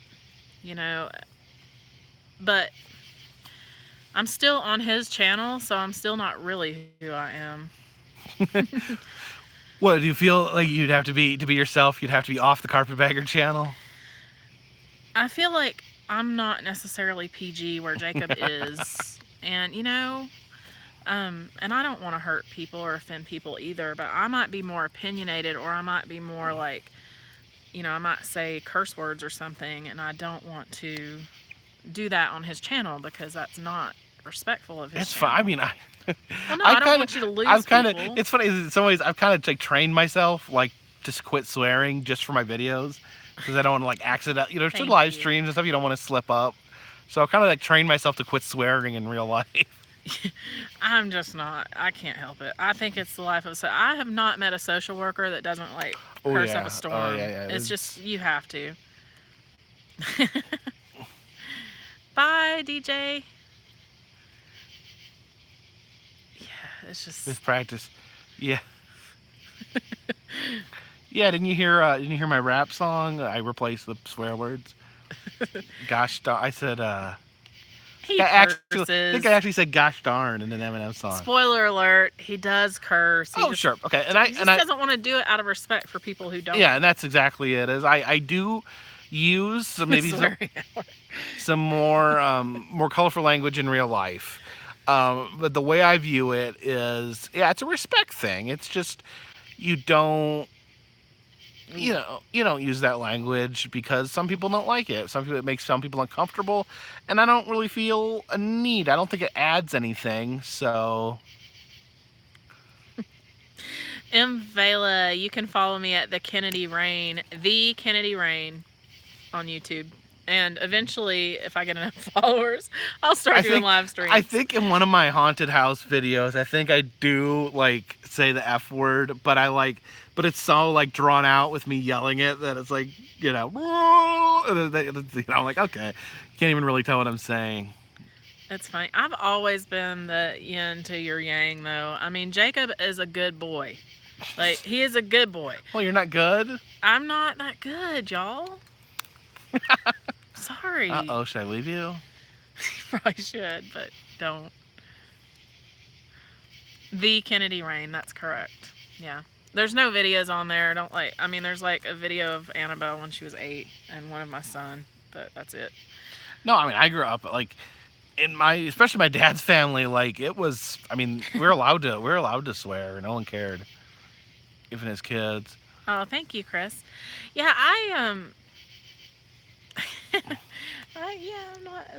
I'm just not as good of a. I don't want to say as good of a person. You making a confession here? I'm not a good person. I'm a good person. I've killed people. Ish. Sorta. Do I watch all of... No, I don't watch all of Jacob's videos. That's be like watching myself all day or something. Because I live with him. So, all his little jokes and stuff. She will, but it's sometimes I'll be editing a video and I'll start cracking myself up. Usually when I'm doing something super stupid, and I just look over at her and she's just like, what is wrong with you? He does. Laughs at himself. It's so funny. What was I laughing at? I was trying to think about what I was. Oh, I was cracking up when I was doing the Eminem Thanks, stuff. Benny, good idea. I was cracking myself up with the Eminem video.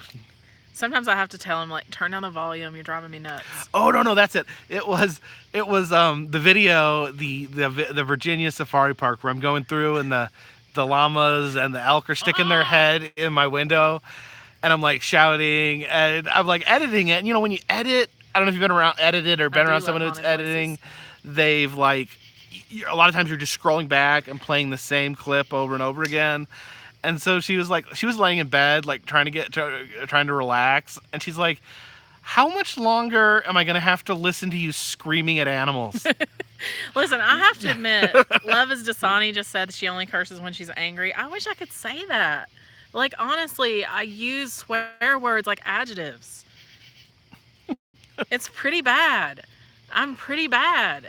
I need an intervention. Do you swear around your clients? On occasion, if they set the tone. So if they start swearing. Well, I don't swear at them. I might say something just to get their attention. Hey, you pieces of... No, I don't say that. I might be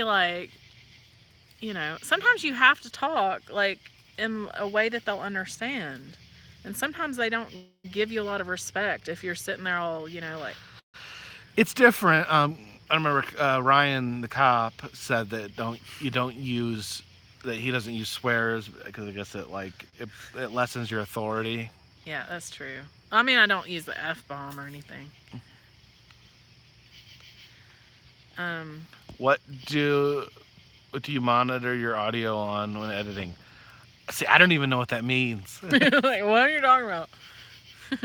Lo-fi here, low-key. I know. I can't not swear either, Becca. It's just sad. Social worker. That's what he was before YouTube. Kind of speakers? Speakers on my laptop. Whatever come Peddling the Prince is internal. assuming that we have some kind of technical.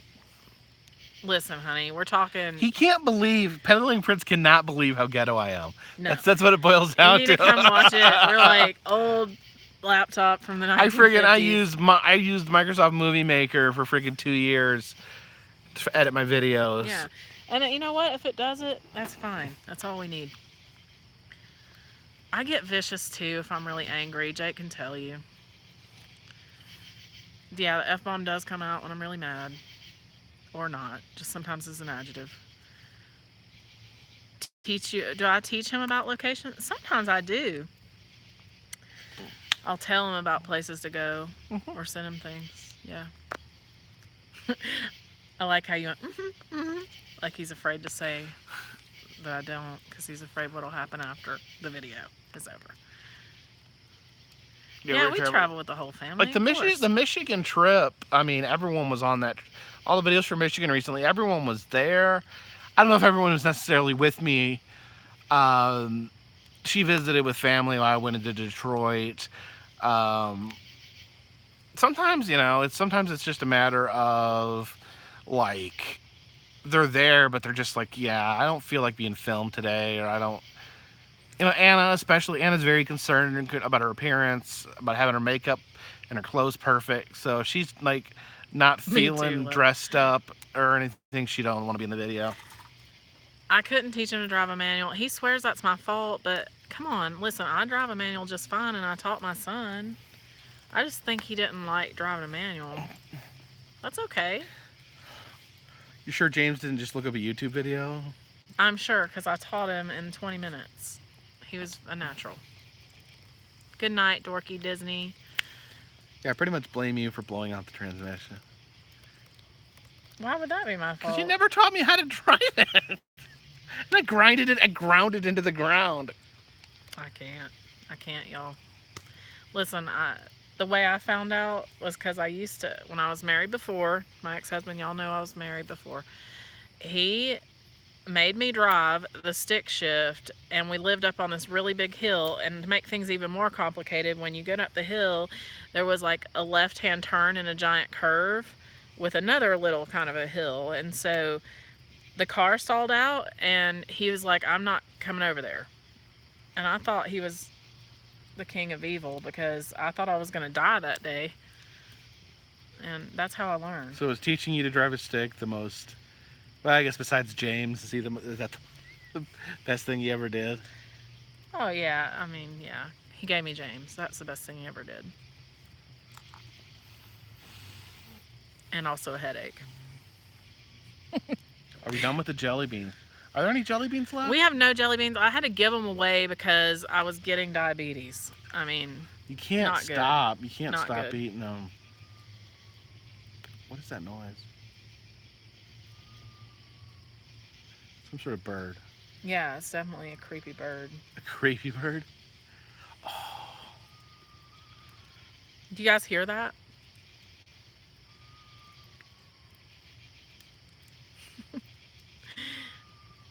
Listen, Peaches, he kind of sucks, but really he don't bother me because I don't talk to him at all. And he's also the daddy of my baby, James. He's not really biologically. He's not part of our life. He's not part of our life. He's never done it. He's never done anything bad to me. And yeah. He had a little problem with drugs. I don't have any ill will towards him. Yeah. Exactly. And we've kept it that way to try to be like. What's important to me, I've never said anything bad about him to James. You know, James knows him or knew him, and as far as I'm concerned, whatever relationship James wants to have with his biological father, that's up to James. And so far, James has not shown any interest in having a relationship with him as an adult. He hasn't, and my ex, he is just like one of those people that you'd have to bring it to him, because he's also very timid. And you know, my son is like, I ain't going there. And he only considers Jacob his father, and that's it. That's it. He'll tell me, you know, anytime his name comes up. Does the ex miss me? I doubt it. See, what's one funny thing though is like He's probably happy to get rid of me. James still he calls me his dad when he's talking to other people. When he's talking to me, he calls me Jake because I'd known him since he was 3 years old, and I didn't adopt him until he was what 10.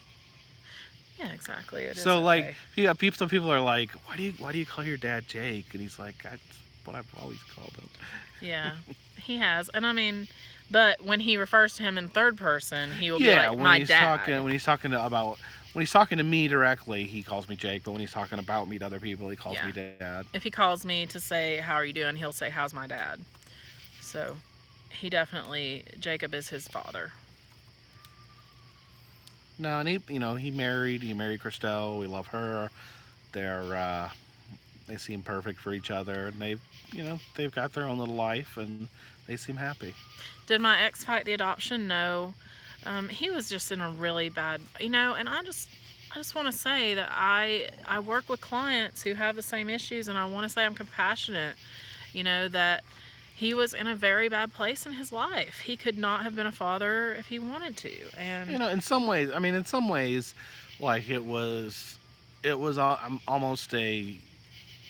two. almost a compliment to me from him because he trusted me to take care of his son, and He he did. trusted me enough to hand that over to me. So, And not only that, but he knew that that was the best for my he son. knew that James was safe, and he knew that we were going to take care of him. Oh, Robert, he has found many women after me. Yeah, he did. He found a woman while we were still together. Yeah, that's it. I'm not, and it's just, Oh, thank you, Lauren. he's had a hard life, and I'm not about like kicking people while they're down or talking bad about people who just have had a hard time just finding happiness. And Yeah, he's had a super hard life, and I only wish that he could be happy and have a great life. That's what I hope for him. that's what, like, one thing when I worked as a social worker is so many people No, just Doris, it's hate not. each other forever, and it is so bad for the kids when these people that they just can't stand each other. And it's just, when someone's not part of your life anymore, just let it go. Yeah, he does have an ex story. Yes, he does. Me, Yeah, he was engaged before me. I was engaged. I was not married. I ended up not getting married though. Yeah, because I'm better. Just kidding. She's awesome. She was awesome, actually. But not awesome for him. They just weren't good together. I was very young, and it was just didn't. I think, Doris, that anytime someone has been in your life, it would be hard to lose them. How come, like, when Anna found out that I had been engaged before I married you, she was like appalled. But I'm like, you were married. I was married with kids. That doesn't seem to bother her one bit. Worst date ever, Snare? I had a worst date once. Stinking hilarious, too. Okay. I was like, I think maybe 19. I hadn't had any kids, so I must have been pretty young because I was 20 when James was born. But I worked in a video store, and this friend of mine decided she was going to set me up with this very sweet young man who was a bit of a farm boy, a redneck, per se. That's racist. The kind of person who might have Confederate flags all over his truck. Anyway, I don't know why she thought this would be a good fit, but she did. Were you like when someone says like someone's perfect for you and then you meet them, you're like, wait a minute, who do they think I am? I wasn't insulted, like, no, but he just isn't my type. Like, this is my type. Like, this is who I want to be with, someone like Jacob. And anyway, this guy, though, he was a good old boy. And anyway, we went out on a date, and he took me to Taco Bell. That was the date. And I was like... Taco Bell is pretty good. It was not good. Plus, he also took me with his other friends. He brought his buddies along, and he went to Taco Bell. It was just like, I couldn't wait to get out of there. It was just not... You have 26 exes? What? Who has 26 exes? The king. I guess we know why you're king now. Yeah, Taco Bell was the date, Doris. That was the whole date. It wasn't like, we're going to stop at Taco Bell on our way to do something cool. It was like, let's go on a date to Taco Bell.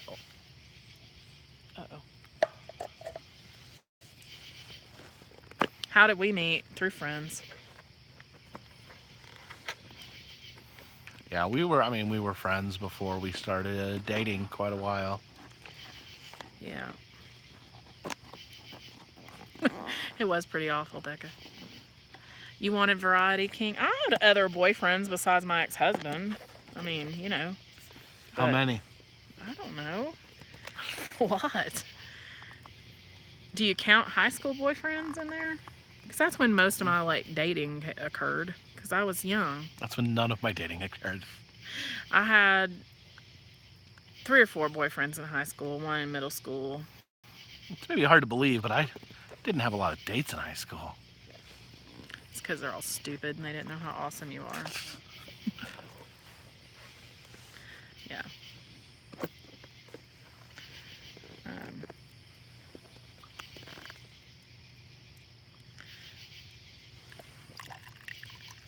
You didn't date in high school at all, John? I'm all cool with, you know, I dated a couple boys.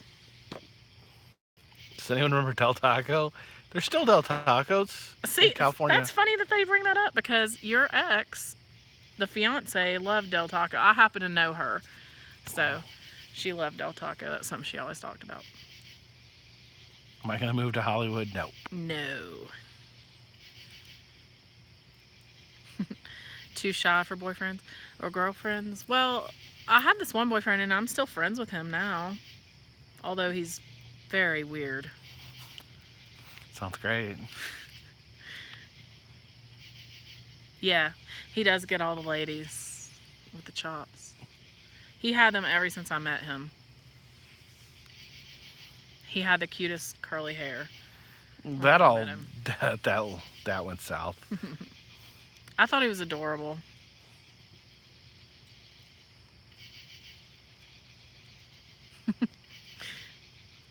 King, were those like exes or just like, were they hookups? Okay. Late night with the Carpetbagger. 2 worst dates with each other? My birthday date was terrible. We got into a fight in a restaurant.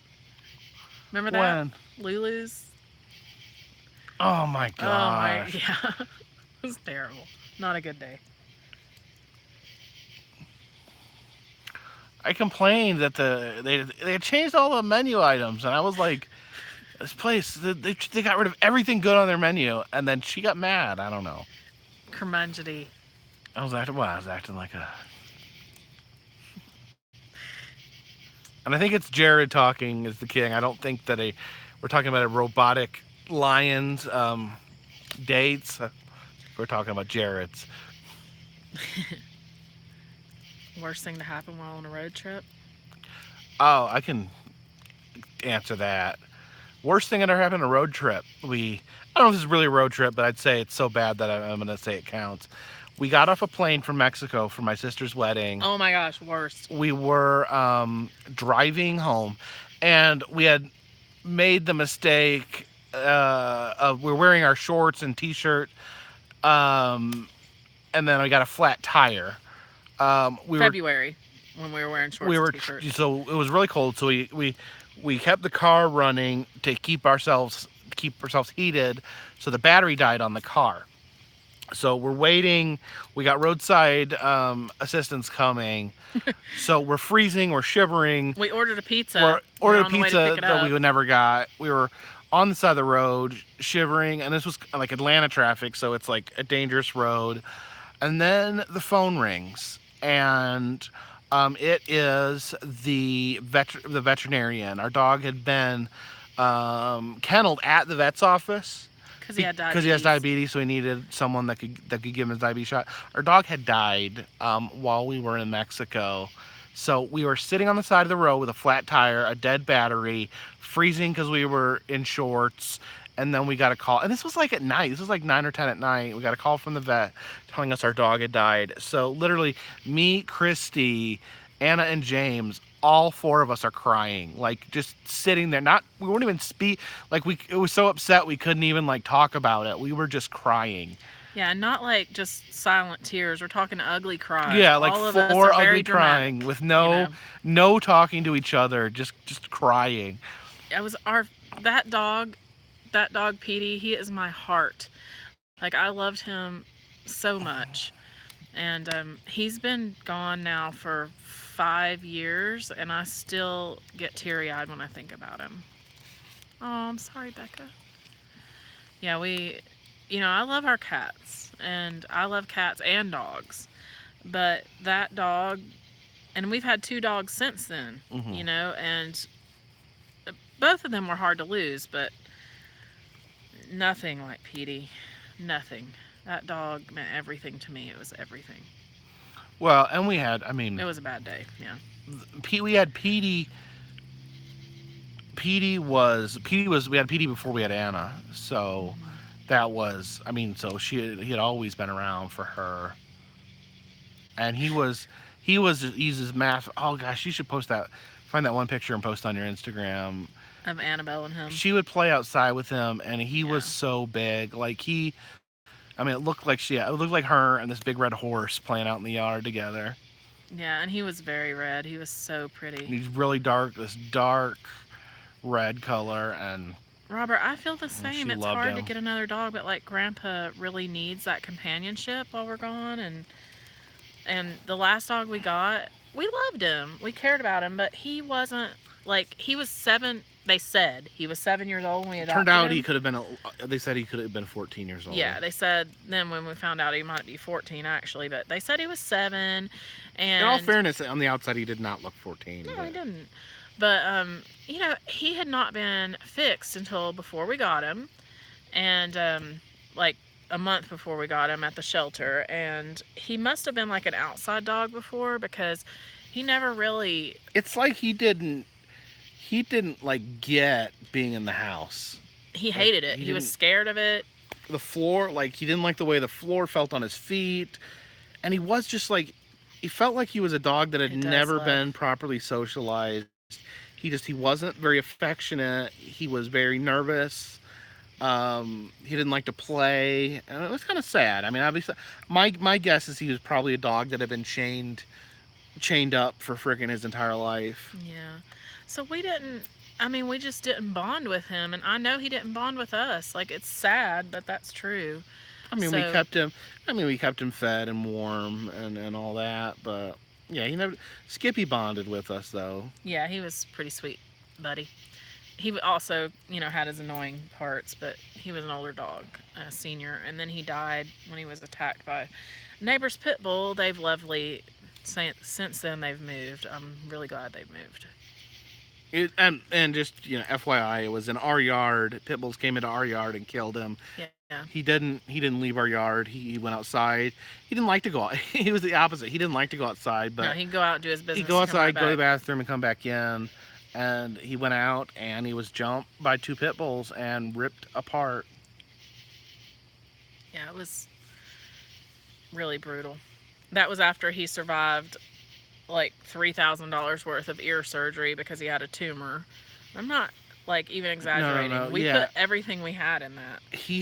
This is what when we got him, he had an ear infection, and they're like, okay, we've been treating him with antibiotics, and we kept giving those antibiotics. He just didn't get better. 5, 6 trips to the vets, trying different medicines, different everything. Finally, we get, the deep scans and everything, and he has a massive tumor in his ear. They found it when they were giving him surgery, remember?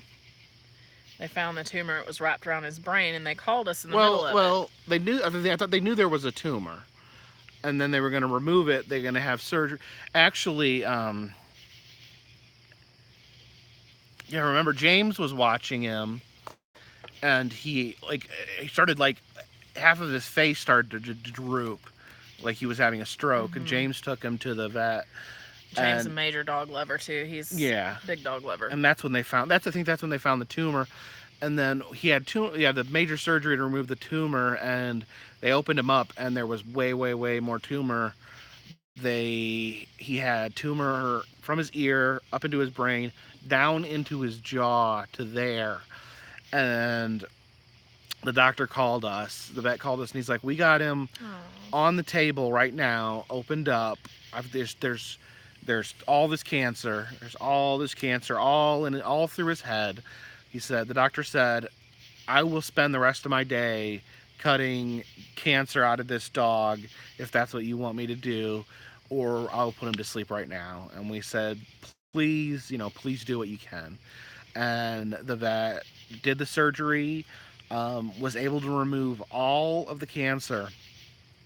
Able to remove every bit of cancer. Oh, he was so happy after that. He was the sweetest dog after that. Because, Seriously, he had been in a lot of pain. He came home.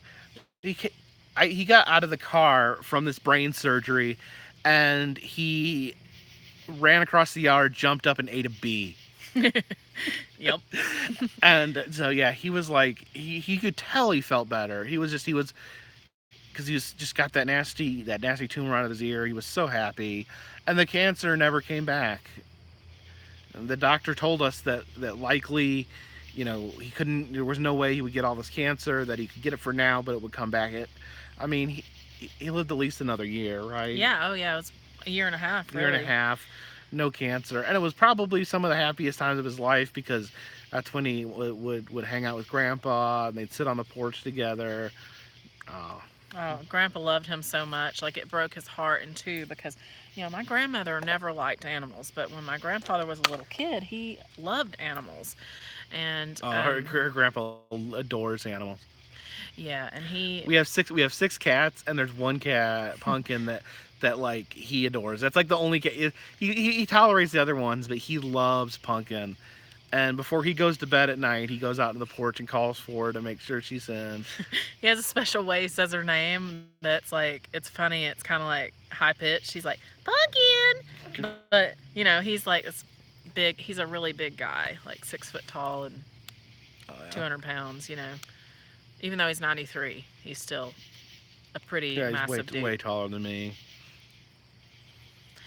On from the sad story. What was the best thing to happen on a road trip? I think I one time won $8 on a scratch off once. That's the best thing. It's pretty sad if that's the best thing. No. Oh my God, we fell in love on road trips. That was the best thing. I think we fell in love on day trips. Yeah.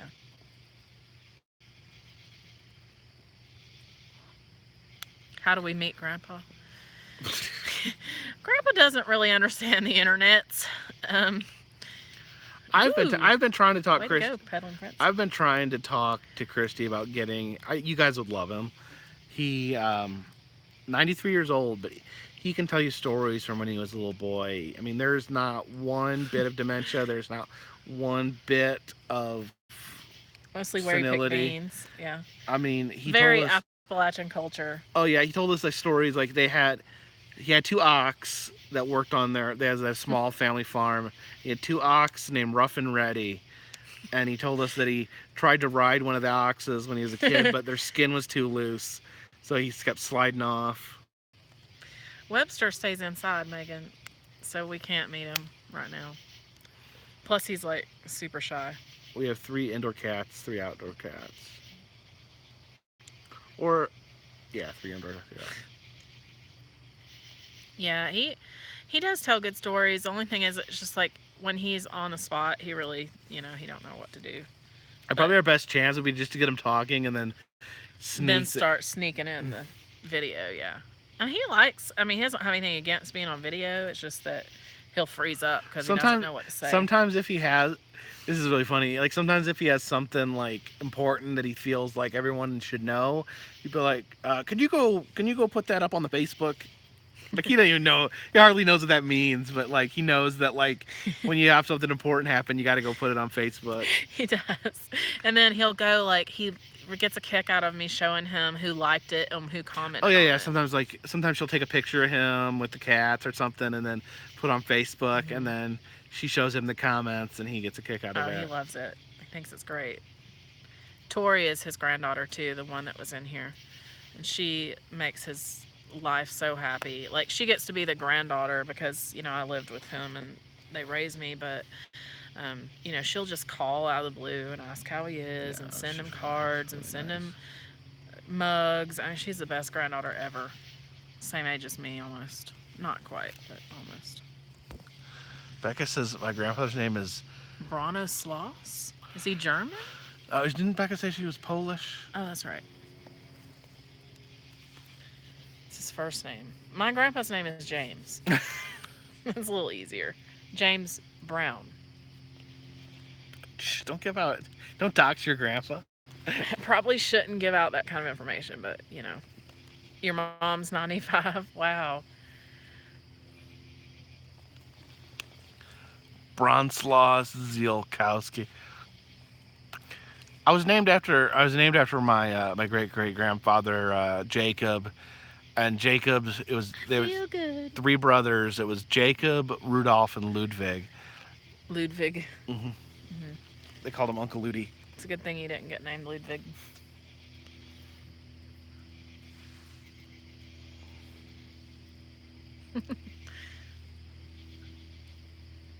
My dad's name is the same.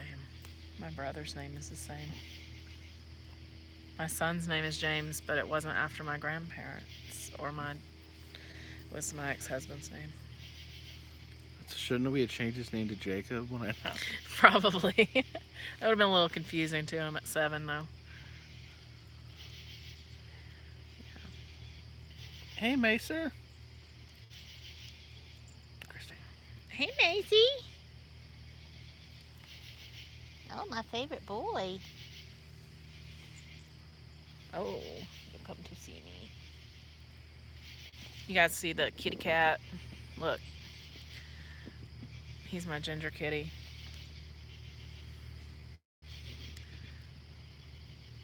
He's mine and Annabelle's favorite. Can I see him? I saw him. He's behind my head. Come here, buddy. I love you. Oh. Hey, Orangey.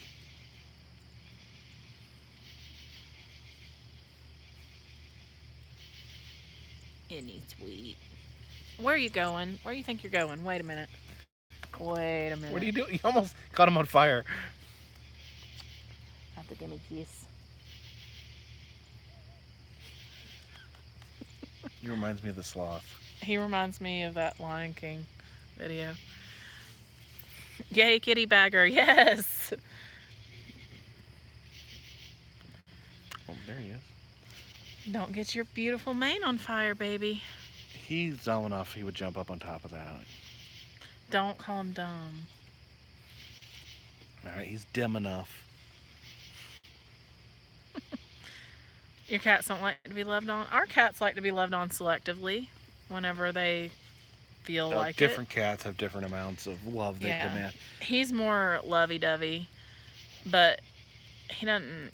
I mean, he'll like tolerate me picking him up and all, but he really wants Scarlet to pretty much likes to be loved on nonstop.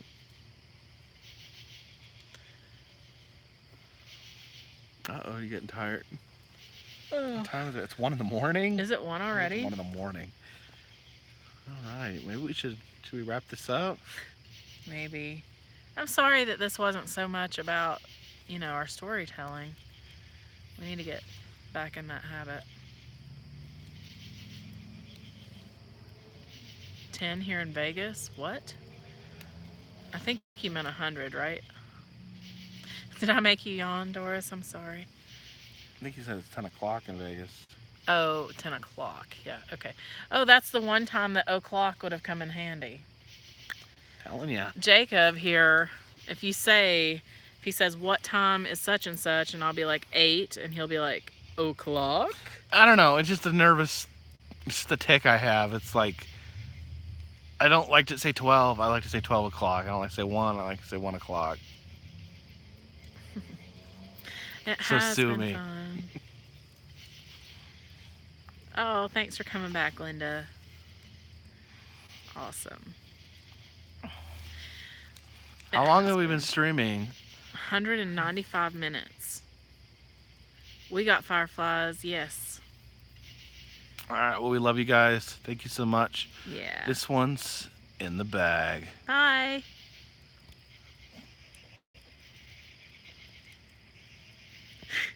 Have to end, honey.